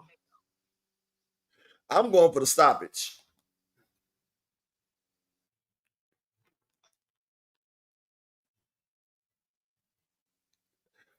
Miss Joanne said, don't get silly. Okay, well, final pick. Everybody got Canelo in the chat. Up, who you going with? Under 10.5 rounds. Canelo Alvarez, Styles on the nigga. Rick Tim's eating pork on Monday. It's a beautiful week. Lord Wilty. Okay, so what? Okay, thank you, Wilty. Lord. Okay, so what about? What are Man, the Rick keys? Tim's is gonna be sick as shit, dog. What Damn. are the keys to victory for Bud Upper? Is there any keys to victory? Yeah, don't get in the ring.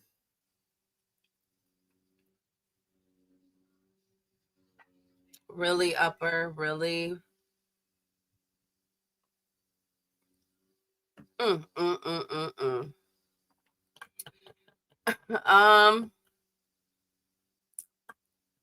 the bet, Thomas Hill, that if Canelo wins, Rick has to eat a pork chop on live. And if Bud wins, Upper has to eat a pork chop. Both of them don't eat pork. Oh my God. Okay, I got oh my God. I got Bud, y'all. I think Bud could do it. I think that I gotta stick with what I've been. I got Bud. I'm not gonna switch up. I got Bud. I think that his I think that he's gonna I think he's gonna be able to jab, you know, and put some combos together. I think, you know, his IQ. You know something? If I was the coach for Bud, right? Yes. If I was the coach for Bud, I would have trained him to be very agile, right? But he's been training for Canelo for a year. That should account for something. But they put on weight. They did that shit wrong. I wouldn't have did that. I would have trained him to be agile.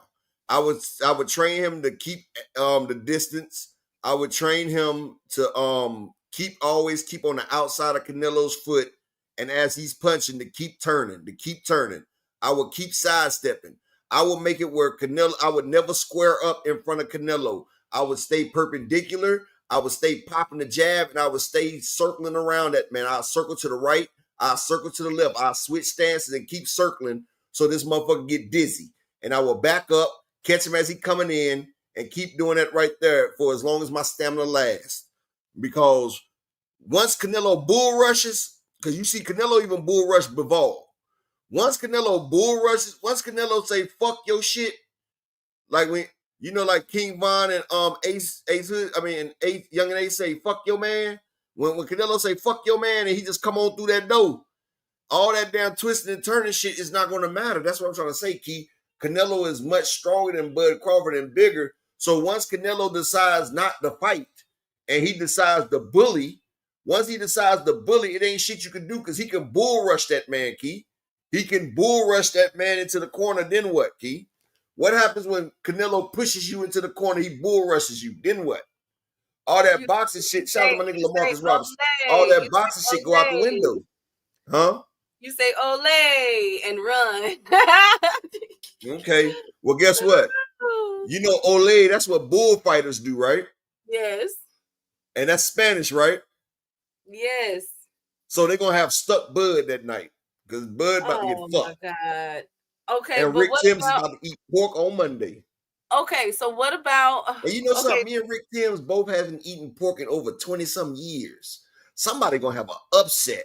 I'm talking about upset stomach. He going to be shitting. I want you to document the shits of Rick. But you know that Turkey has the KO bonus. So whoever gets the knockout. So what if, let's have a conversation, because this is boxing. Anything can happen, okay? What if Bud stops Canelo, best friend? Then take his gloves off and see if he got metal inside of him.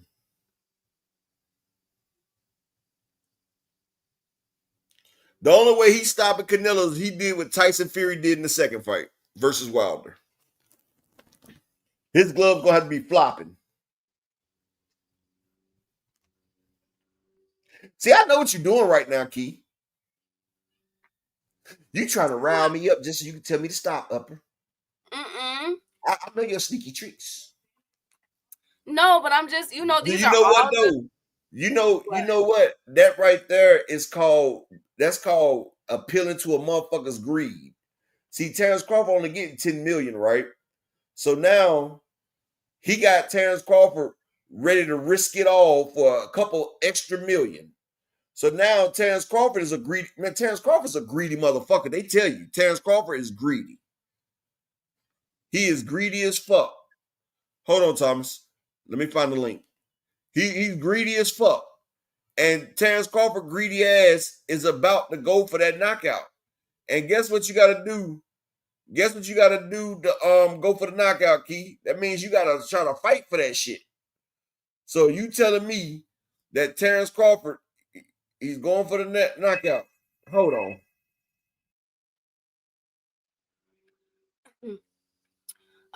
take them gloves in the middle of the ring if Bud kick. Yeah, like I said, I've seen this man Canelo be in the ring with some of the hardest punchers. I get it. I hear Bud fans saying that Bud is different. I'm just going off. Okay, I got. Now, Key, like I was saying, if Bud goes for that knockout, that means he has to engage. And see, the fucked up shit about it, right? Bud is used, like he's used to motherfuckers in sparring. And he's not realizing that these motherfuckers is not hitting him full tilt in sparring. So when he gets a motherfucker shot, like you heard what Key, you heard what Dimitri Bivol said. You heard what he said, best friend. So if Canelo hits Bud with one of them shots that he hit Dimitri Bivol with, one he hit Callum Smith with, Jaime Munguia, Edward Berlanga, how do you think Bud is going to react when he gets dropped by Mean Machine, a 147-pounder, Key? When he gets stankin' legged by 130-pound Yuriokis Gamboa, or really 122-pound, 26-pound Gamboa that moved up to fight him after a year layoff. Then what you think, Key? The one that got lifted up by Jose Benavidez with a gunshot leg. Come on, best friend. Don't lead these people astray like the media is doing it. Don't do that.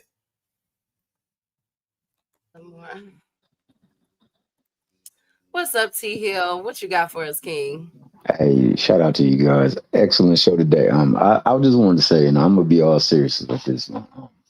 In boxing, as much as anything, I mean, in the workforce that you deal with, you follow the money. The money is and always has been behind Canelo, but has never been where the money is, and they don't never put the money behind Bud. So, in order for Bud to truly win this fight,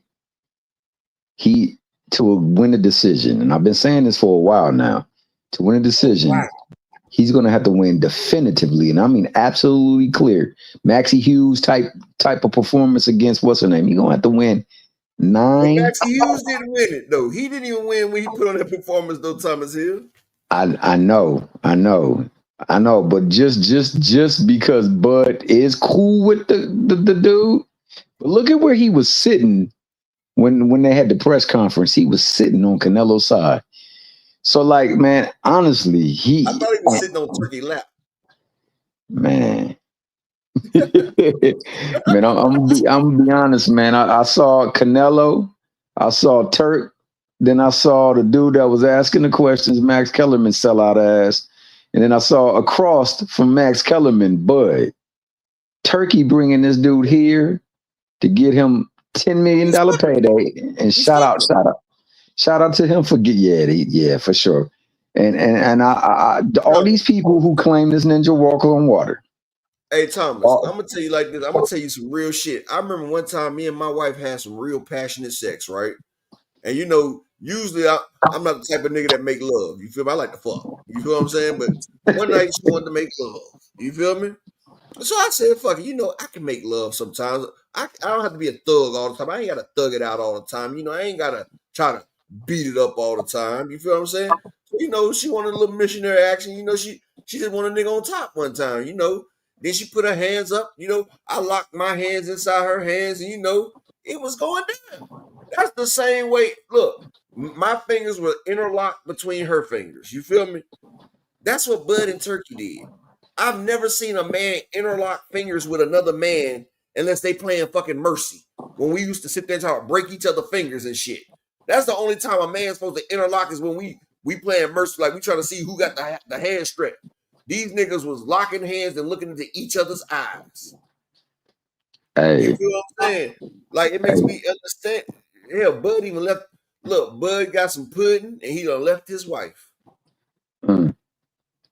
Hey, shout out to being comfortable in your own skin, bro. I don't know. It couldn't be me. I couldn't interlock no hand with no man. It really did too. It did. I've never seen that shit. Like, honestly, like all joking aside, I've never. And I used to look at Bud different as fuck, dog. Like, I used to think, man, you know, maybe Bud was one of these niggas. Like, he don't give a fuck about nobody. Like, nigga, he a gangster. Fuck it. And then when I seen that shit, I was like, what the fuck? Like, that was like when I found out that Plies was a bitch ass nigga, dog.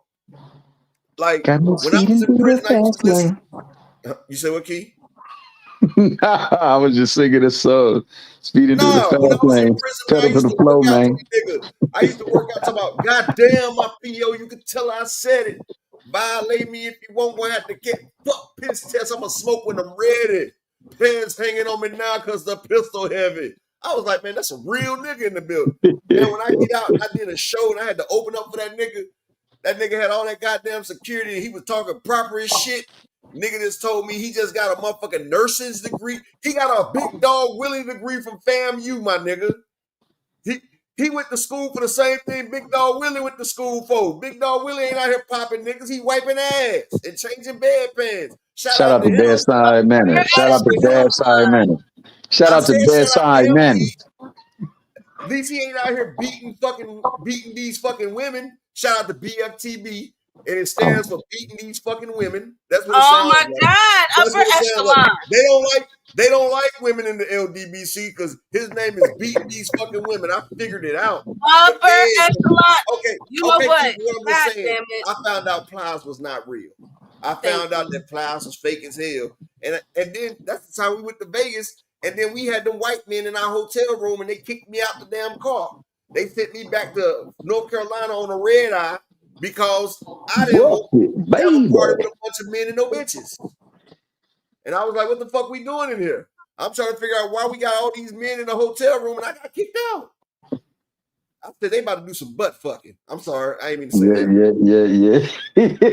Yeah. Now you made the right move on that one. They was about to do some turkey a la chic in that room.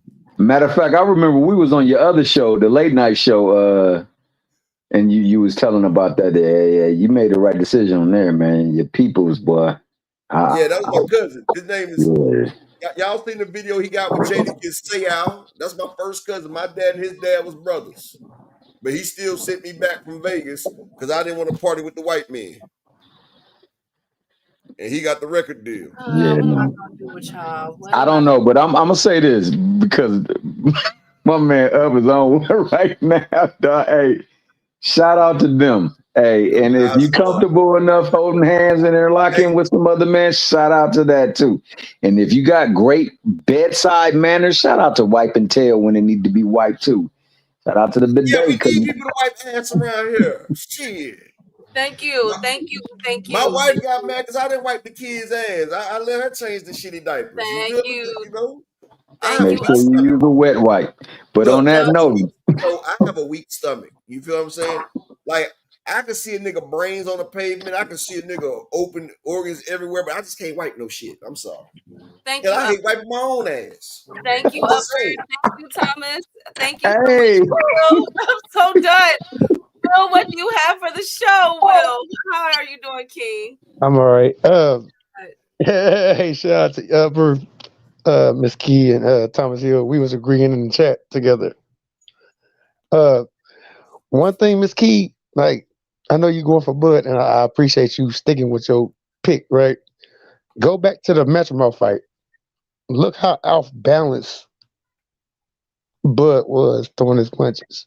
But do you think it was from the feints that Majimov kept throwing, like that kept him guessing? Because Majimov was throwing more feints than I've ever seen a fighter do against Bud. No, when he was when Bud was throwing his punches, he was off balance. Then that's when he tried to switch his. Oh. Yeah, you know what I'm saying? Like, go back and look at that fight.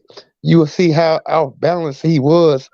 And I'm thinking in my head, like, why would you come to 168 and Canelo really, really cracked? Like, people don't understand until you get hit and then you start running. But thing about Bud, once he get cracked, he ain't gonna stick that tongue out with Canelo. He's not gonna do it, you He know? gonna stick his tongue out and he gonna be on his back. He gonna be Yeah, like, like dead. I think he went to a whole different neighborhood trying to take over that neighborhood, and you know it's about to be ugly, you know. Hey, hold on for a second, Will. Now, Foxy Brown, you sat there and said Thomas has a radio voice, so you really want to hear my real voice instead of me just bullshitting? Now, I can sit here and talk to you the way I talk to a motherfucker. You know, I can spit that motherfucking G because, you know, a nigga really do got that voice right there. I just don't use it because I'm not trying to turn the women on in the chat. You feel what I'm saying? So, you know, I try to keep it G because whenever I talk like this, my wife be like, why the fuck you talking like this? And I'm just like, baby, I'm just talking. You feel what I'm saying? I'm just talking. I'm just spitting. You feel what I'm saying? But they say Madrimov beats everybody at 54. Well, I just seen him lose to everybody at 54. You feel what I'm saying? Hey, You feel but me? don't be trying to do your very white thing. I mean, you know, I'm just saying, you know, this how when I be talking to women, this is how I talk. You feel what I'm saying? I be spitting. Thank you, Upper. Thank you, And Upper. Big Bob talking to you, Key. Oh my God. Oh my God, thank you. So yes, I've dated a bigger guy. It's really like that, Miss Joette. It's really like that. Thank you. Thank you. Go ahead, Will. Finish. Go ahead, Will. What were you saying? So you said that when Bud throws, he was off balance in that Madrimal fight. Yeah, his back foot. You know, he didn't generate enough power to get Matchmouth to get up off him, right?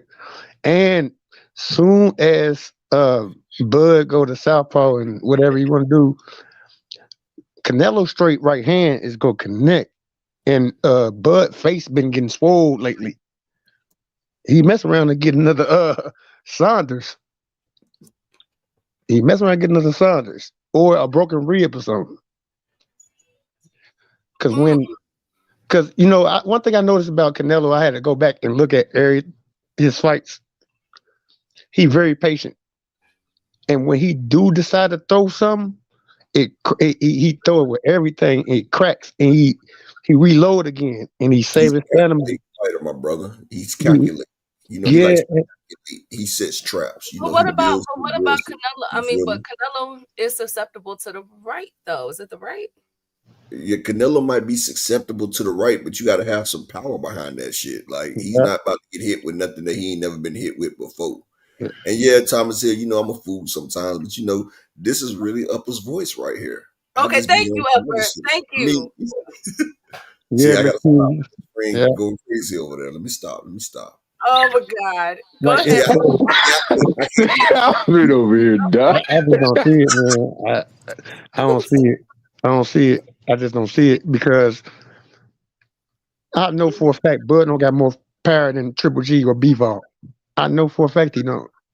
So when Canelo eat them shots, that's when he go change up. Everybody talk about how Bud changes his game, adjusts, right? Once Canelo get hit with Bud best shot, he go switch his game plan up. He gonna become a bully. And ain't nothing Bud can do about it. This I don't even know why they made this match, man. I don't even know why they made this fight. For the money, it's for the money. So what about the odds? Phoenix, I'm gonna have you get in here because you haven't said anything. What up, Phoenix? What about the odds though, y'all? Negative 160 plus 130. You know why they do that though, Key? Why? Because when it was plus, Bud, do you remember that the fight started off at plus 850, right? Bud was an 850 underdog. So see what they did. They sat there and made the odds closer. So more money goes to Bud. Like all these people are putting their paychecks on Bud because the media. Matter of fact, best friend, let me ask you a question, right?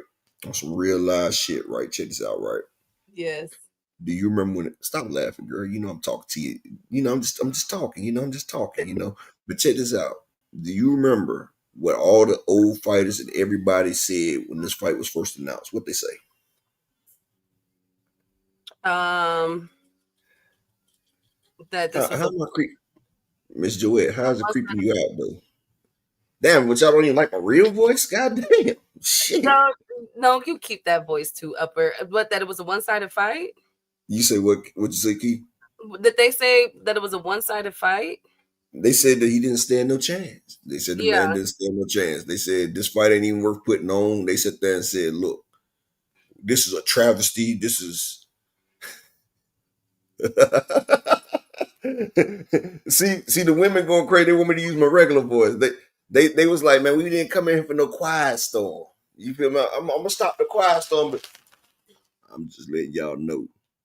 Upper can talk that talk now. This is when I'm trying. This is when I'm trying to before I was married. This is when I was trying to seduce women, but you know. Oh, you like my funny joker voice? Okay. So you don't like my regular voice, Miss Joette? Is that what you saying? Oh my God, Lord! You say you don't like my regular voice? Does this voice not do it for you, boo? Is that what it is? God, Lord have mercy. Okay, but this is what I'm saying, right? Check this out, right? I need to stop smoking. Exactly, Miss Joette. See, gonna make your body wet. Thank you, That's Upper. what it do. I told you, man. When Up put game down, man, Up put game I down. was like, yeah. Exactly. I ain't never had a woman tell me no. She just say, not right now. Okay, right you know what, Okay, Upper? hold on. Let me damn it. Okay, Key, I'm gonna stop. But what I'm saying is, man, Key, I can't help it that my aura's on 1 trillion right now. But hold up. Now, you remember this fight? Wasn't nobody picking up. Everybody said this is a bullshit fight. This is a travesty. Why are we even entertaining shit like this? Then when they start moving the thing right there, Boxy Brown crazy.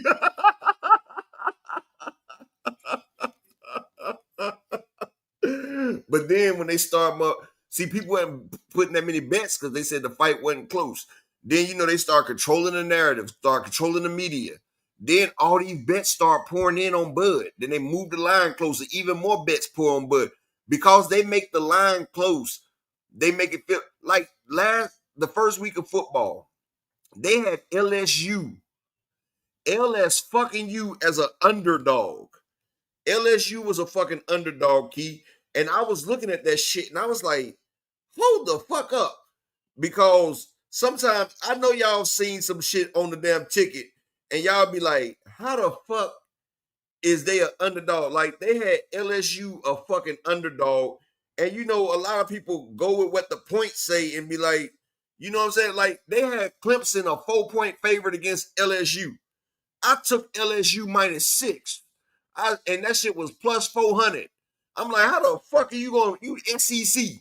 But it be sometimes where you sit there and look, if you know sports, you be like, that's some bullshit.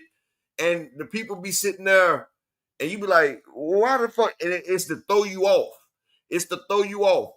Like 67% of bets are on Terence Bud Crawford. You think Vegas is about to take that type of loss? Do you think Vegas is about to lose 67%? Do you know when Ryan Garcia upsetted Devin Haney, do you know 85% of the bets was on Devin Haney? Yeah, I remember that. And niggas like me, we got paid. Because I told everybody in this chat for weeks, months, years, that Devin wasn't shit and Ryan was going to beat him. And now y'all know. And I'm telling y'all, Terence Crawford on mama know he about to get his ass whooped. But I'm about to stop for a second. I know my nigga Phoenix is in here and I'm taking up too much time. Y'all go ahead. But hey. Nah, you're good. Hey, let me know if my mic coming through right. Crispy like that rice. I can hear you, Big Phoenix. Just know when All right, Apex cool. pressure down on the females, I'm an Apex predator. But go ahead. Man, I'm gonna say this. I know those Bud buddies about to be real upset. Come tomorrow night. And them dudes out there, man. The craziest thing is, like you said, they got people convinced that Devin could beat Ryan. They try to do the same thing with Bud, and there's a lot of stuff that people ain't really considering. with the weight, I know y'all touched on it a little bit, but man, like that's really gonna hurt Bud more than people think. Like it's not gonna be able to make him take punches, but it can like people talk about, oh, it could help because Canelo's gonna tire out later and Bud will be able to resist some of them punches. But now, like Canelo's a body puncher, and he's also in a fight where he can throw his punches normally. He ain't gonna have to worry about punching up at a taller opponent. And y'all know boxing, like yeah, boxing is a sport, but a lot of boxing is physics and transfer of energy too. And when you punching up instead of straight forward, like you're losing more energy in your punch than if you throw it straight forward because you ain't got as much weight behind it as you normally would, and you're not able to transfer that weight properly. That's the other thing that people ain't that's the other thing people ain't paying attention to. And then to say size don't matter, like that's why punching technique matters. That's why you got people who's at 135 or 160 that hit harder than people that's at like 175 or even cruiserweight because they have proper punching technique. That's what a lot of punching comes down to. That's the reason why, with Jake Paul and Tank fighting, it ain't really too much of a risk because Jake Paul don't got proper punching technique. He don't know how to transfer energy in his weight, and he be slapping with his punches too. Like that's the stuff that people don't pay attention to. Like punching technique makes it so that weight matters in fights. When you're talking about fighters.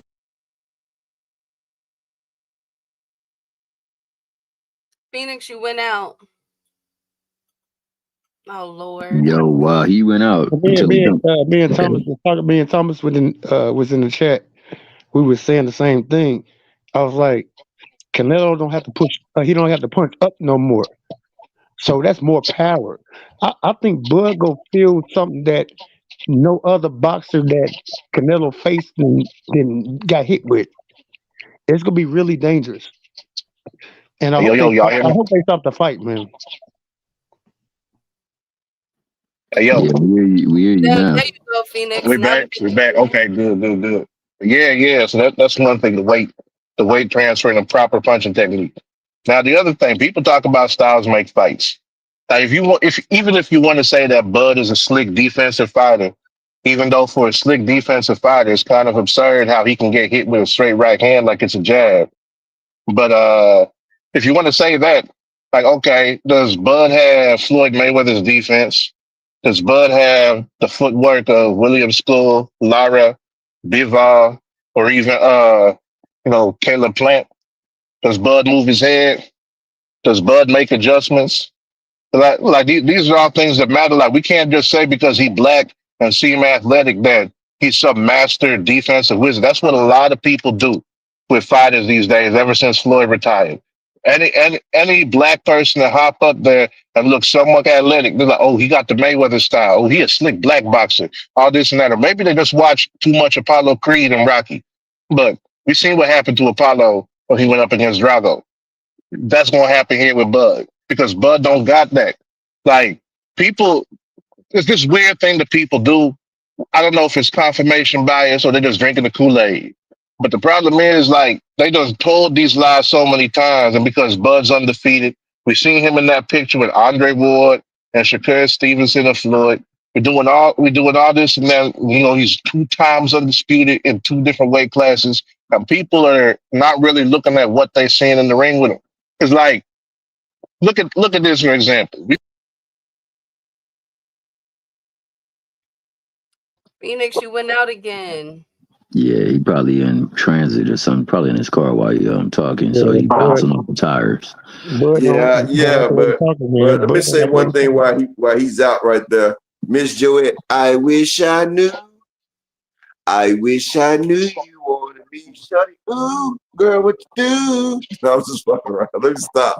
I'm about to get fucked up when I go home. Hey, I already put it in the comments, boy. Once we catch this on playback, it's gonna be problem. But yeah, Man, let's talk about. Hey, look. Hey, this is when I'm joking, right? And I be joking because I fuck with all the females. I would never do that right there. I'm a married man. I just be joking, keeping it light, fun. But sometimes my joke, people don't see my fucking sense of humor. Like, she's definitely not gonna understand my sense of humor. Damn, I'm not even going home no time soon. Yo, but until he get his mic back on. I wanted to say that with following the money, you know, in order for Bud to actually win on decision, he's gonna have be to right back. accept There go it. my phone ring. Hold on, I'll be right back. Yeah, she caught it.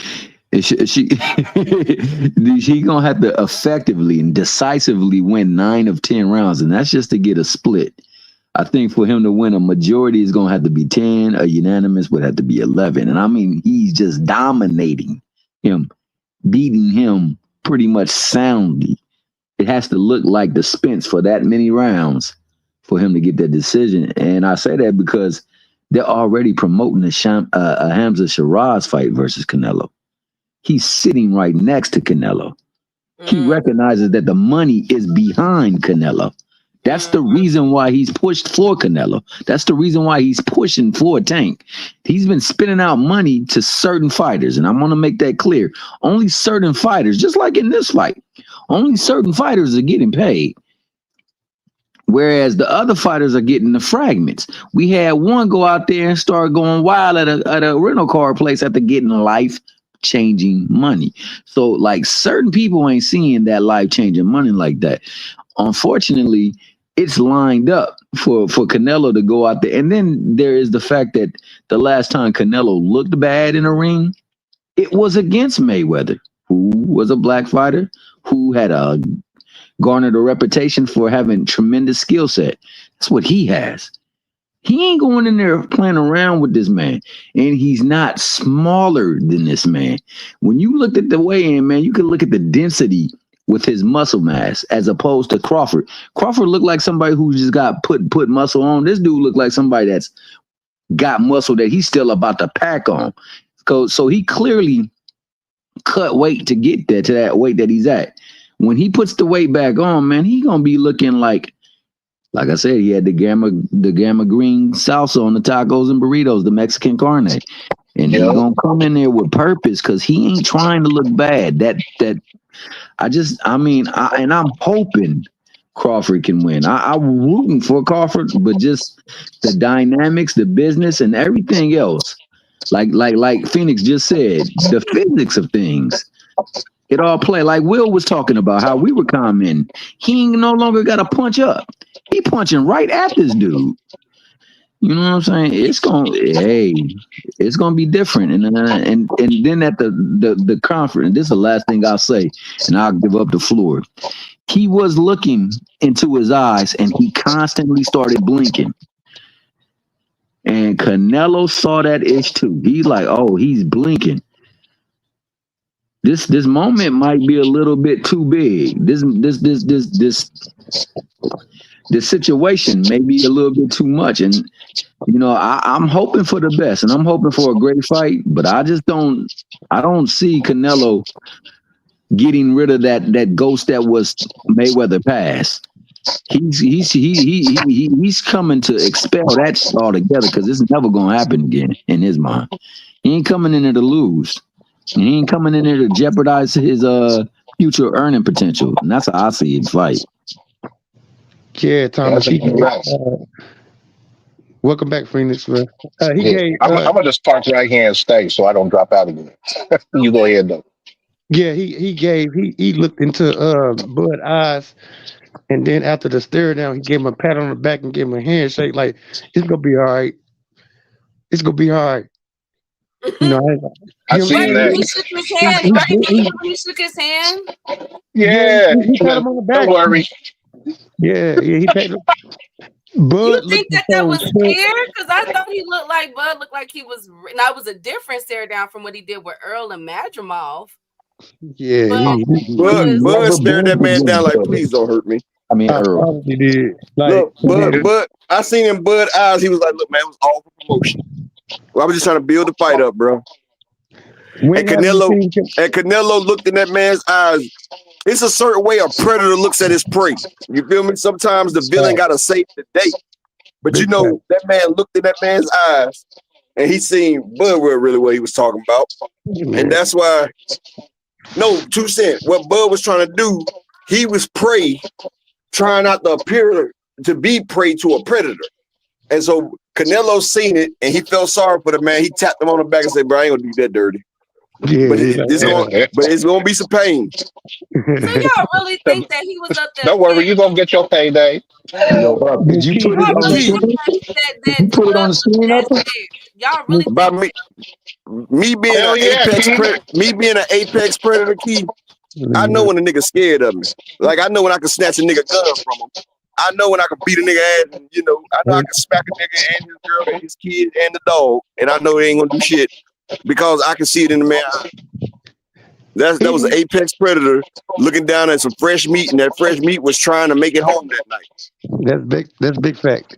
Cause hey, Miss Key, you gotta look at it. Like even when Bud was talking about, what you gonna do with stuff a mud hole in your ass? He didn't sound like convincing when he said that. So exactly. you know what I'm saying? Hey, So Bud was like, y'all I remember saw when you. Man, Bud look like that nigga. God, man. Bud look like that nigga that's in school, and you done look. Bud look like that nigga in school. You done told him at 8 o'clock in the morning, nigga, at 3:30. This nigga, it's me and you. Bud sitting there watching the clock the whole day, like God damn, I gotta go out this damn the bullet. Hey, That nigga watching the it's clock. like a deer in the headlight. Like the deer be staring you and it's not moving, but you know he's scared as fuck. That's the way the Bud was looking. Hey, Umber. That nigga said, Bud was like, I see you. Hey, Canelo like, I see you too. I see you too, but it's different over here. It's gonna be different. When I hit you, it's gonna be different. Okay, so what about? Okay, so what if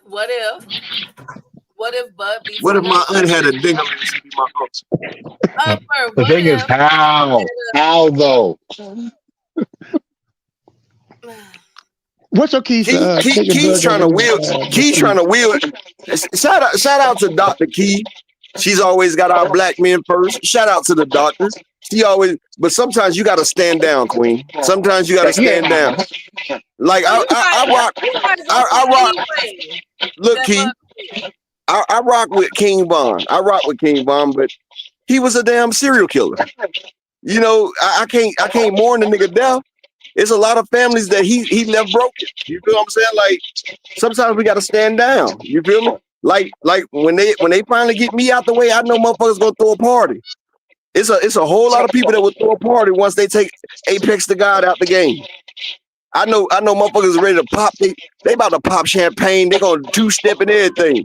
But before I'm gone, I'm a two-step on their ass. But shit. And I'm not even talking about these bitch ass niggas on the internet. I'm talking about real life. They was hoping I was gone the last go round, but like motherfucking like a phoenix, I rise from the ashes like a phoenix. Bud's been calling out Canelo for 2 years. He been trying to get a payday. It was after the Earl Spence fight. He got a payday with Earl. He said it was different type of money. He said, man, Bud was averaging $3 million a fight. He fought Earl. The man changed his life, changed his wife. Now he got one payday. What, Key? He changed his life and his wife. Hey, but on that Dude, he said that ain't even his wife though.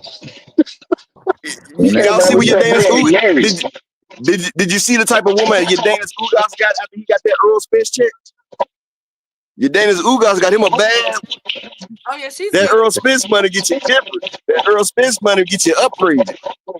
Hey, but on that same note that you was talking about, man, I want to draw attention to the fact. I know everybody up here seen the movie The Good Son. Right? The Good Samaritan. Not The Good Son. What Macaulay Culkin when he was a kid. Remember you talking about the one where he said, "If I let you go, you think you can fly?" Yeah.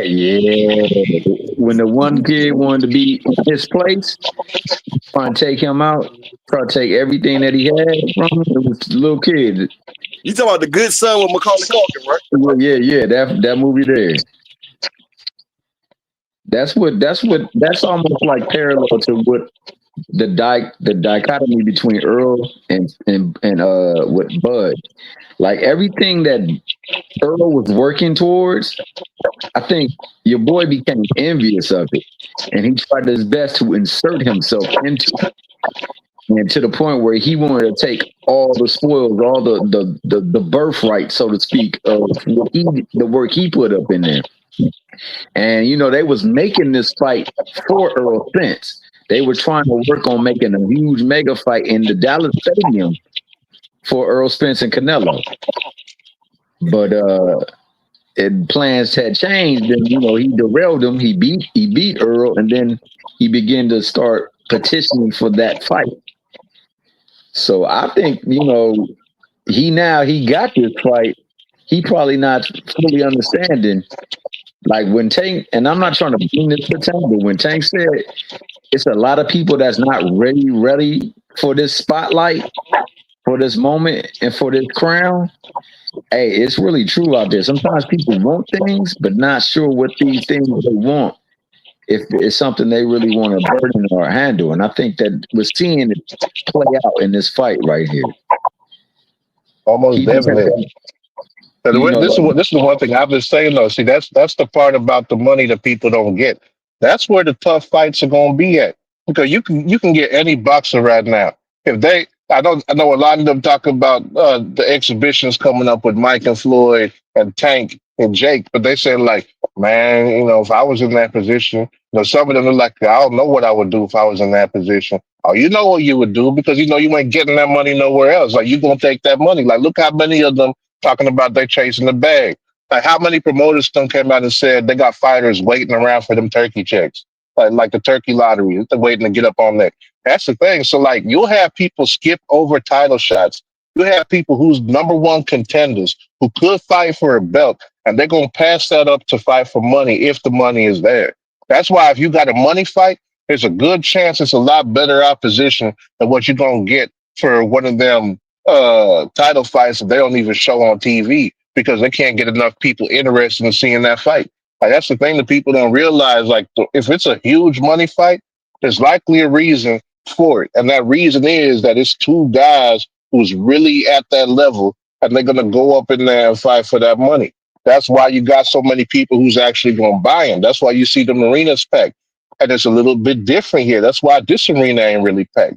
That's why they were struggling with ticket sales, because they know what Canelo is and they know what Bud is. They see who all Canelo been fighting, and they seen Bud fight Ricky Burns and the damaged Errol Spence and that one-legged Jose Benavidez, and then that what was it, Kavaliauskas dude who had knocked him down. They ruled it a slip, and then they had David Avanesian. Like, we seen some of Bud's opponents recently. David Avanesian, boots destroyed him a lot easier than Bud did. We've seen Madrimov and Virgil Ortiz turn around and beat Madrimov worse than Bud did. Look better than him. Bobachuck beat him. Bobachuck got a hold of him too, didn't he? I think so. So you like, we looking at Bud's recent opponents and shit, and they not looking as good against other opponents as they looked against Bud, even though they lost.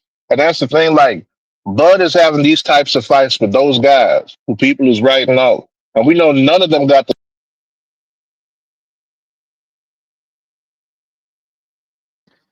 Hey, but hey, thanks for having me up. I appreciate that. I just wanted to mention the fact that we got to follow the money, the likelihood of a decision favoring them, because I know the AI has the decision for Bud, and the things that are set up after this fight that's already in play, man. In order for Bud to go in there and fully win this fight, I think he's going to have to knock him out, and nobody's ever put him on the canvas for it. It'd be a shock to see him on the canvas from a punch from Bud, but if he do, more power to him, though. But blessings to each of them. They need to investigate that.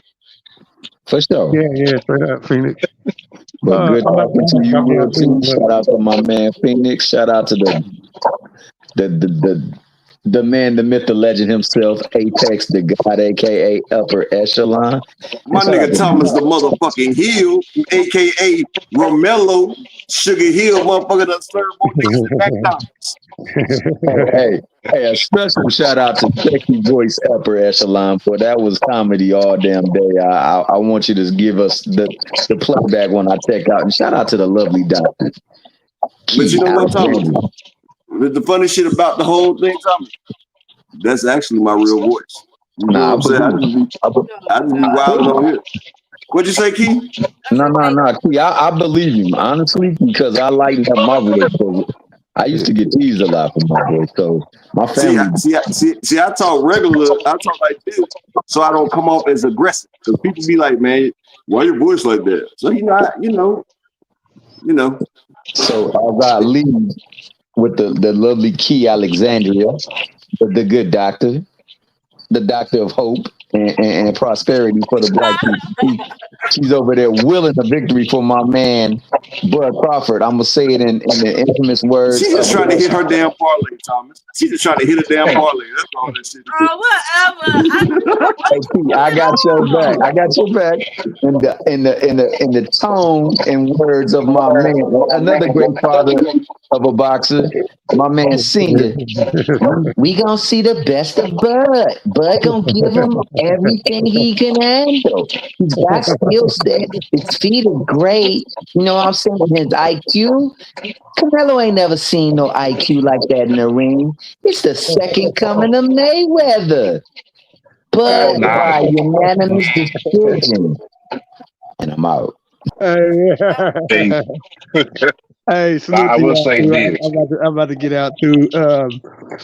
Miss Key, make sure before tomorrow, get you some new like house shoes so you can stomp in. Like damn it, because Canelo gonna be hitting Bud with these straight rights. He's not even gonna handle it. Straight right, and then he gonna go to the body, and then he gonna do a hook. I'm just saying, you know. Shout out to Upper for having me, Mr. Key, for you having me. Shout out to Phoenix, bro. Yeah, I appreciate y'all. Blessings, King. Thank you. What's up, Phoenix? Yeah, I'm gonna say this one thing before I hop off around the corner from the house. So, man, like the one way that I could see Bud getting the knockout gonna be a well placed liver shot or solar plexus shot. Because can nobody do shit about that if it's time at the right time. The other way would be if a cut happens and they got to go to the scorecards or they say can't continue and Bud's up. Like Hey, that's Phoenix, the can I ask only you one way. question before you continue? Can I ask you one Yeah, what up? question? How many well-placed liver shots did Devin hit Ryan Garcia with? Zero. And kidney shots. No, you don't remember when Zero. Ryan turned his back and he gave Devin his kidneys and all that shit to hit? And Devin hit Hey, and Devin hit it like 10. Huh? Them squeaky toys that he was hitting around with. Okay, now Bud hitting Canelo will be the same thing. Squeaky toys. But go ahead, my brother. Oh, yeah, I feel you on that. It's unlikely, because again, that size does matter. And Canelo done took them shots from Golovkin, Kovalev, Bivol, a whole bunch of people that y'all can't convince me Bud hits harder than. So, it's one of them things for me where it's like, I don't know what y'all saying, but you're gonna have to pray for that man to find a miracle. Like Canelo gonna have to tear his Achilles in the middle of the fight, like Gamboa did against Tank, or dislocate his elbow or shoulder, like Andre Berto did when he fell on the ground with Soto Carras, or maybe he ended up with his eyes swollen shut somehow from a headbutt or something. I don't know, but y'all gonna have to like literally pray for a miracle to come down and save Bud and have him win that fight. Because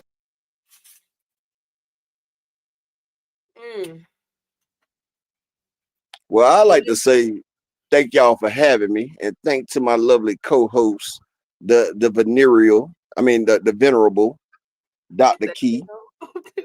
You say what, Key? I'm so sick of you. No, I didn't mean to say venereal. I didn't mean to say venereal. I meant this. I be getting venereal and venerable mixed up. Damn, they spelled damn near the same, best friend. But shout out to the lovely Dr. Key for sharing her time with us today. And I appreciate all y'all for coming out and sharing y'all time. And shout out to everybody that supported the motherfucking grind today, man. I appreciate all y'all more than y'all know. I'm gonna put these upsets in the Discord though. But shout out to everybody. There go Thomas Hill. Thomas Hill, the 270 think I'm doing shit on purpose. I meant venerable, y'all, not venereal. God damn. Lord have mercy. I can't do all that. Go ahead. All right, shout out to you, I'll be in the Discord. All right, shout out to you, Phoenix. And shout out to you, Key. Yeah, for sure. Key, you know something? You put up with me about as worse as my wife do. I mean, you put up with me about as much as my wife do, man. I thank you for that. Sometimes I know it can be rough. Sometimes it can be hard. Sometimes it can be hard and rough. But you get pleasure out of it. Thank you, best friend. I'll holler at you later. Thank you. Thank you guys.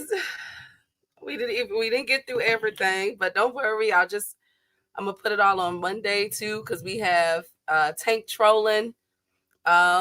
We didn't get to the Boots situation, but that's good because after this fight, we can assess what Boots, if we seen any improvements of Canelo, of what Boots brought to the table. Also, a lot of people are saying, so the two knockout picks are Canelo in a body shot with Bud, or Bud doing a body shot to Canelo. So we're gonna talk. I just can't wait till Monday to see how everything assessed. Don't forget, we didn't even get to the Anyway card. Lord Jesus, Anyway fights on Sunday. Make sure you guys tune in to Facebook to watch this fight. I think it's at 4 a.m. But I truly want to thank everybody for coming through. It's y'all make my day. I don't know, y'all just make my day. Salute to, thank you, Upper. Salute to the queens that was in here heavy. Everyone from 2 Cents to Miss Joette to Marshawn to Tanya, to Foxy Brown. I hope I'm not missing any other queens up in here. If I did, my apologies. I said Miss Joette, right? So salute to y'all beautiful queens. Thank you. Salute to the kings that was in the building.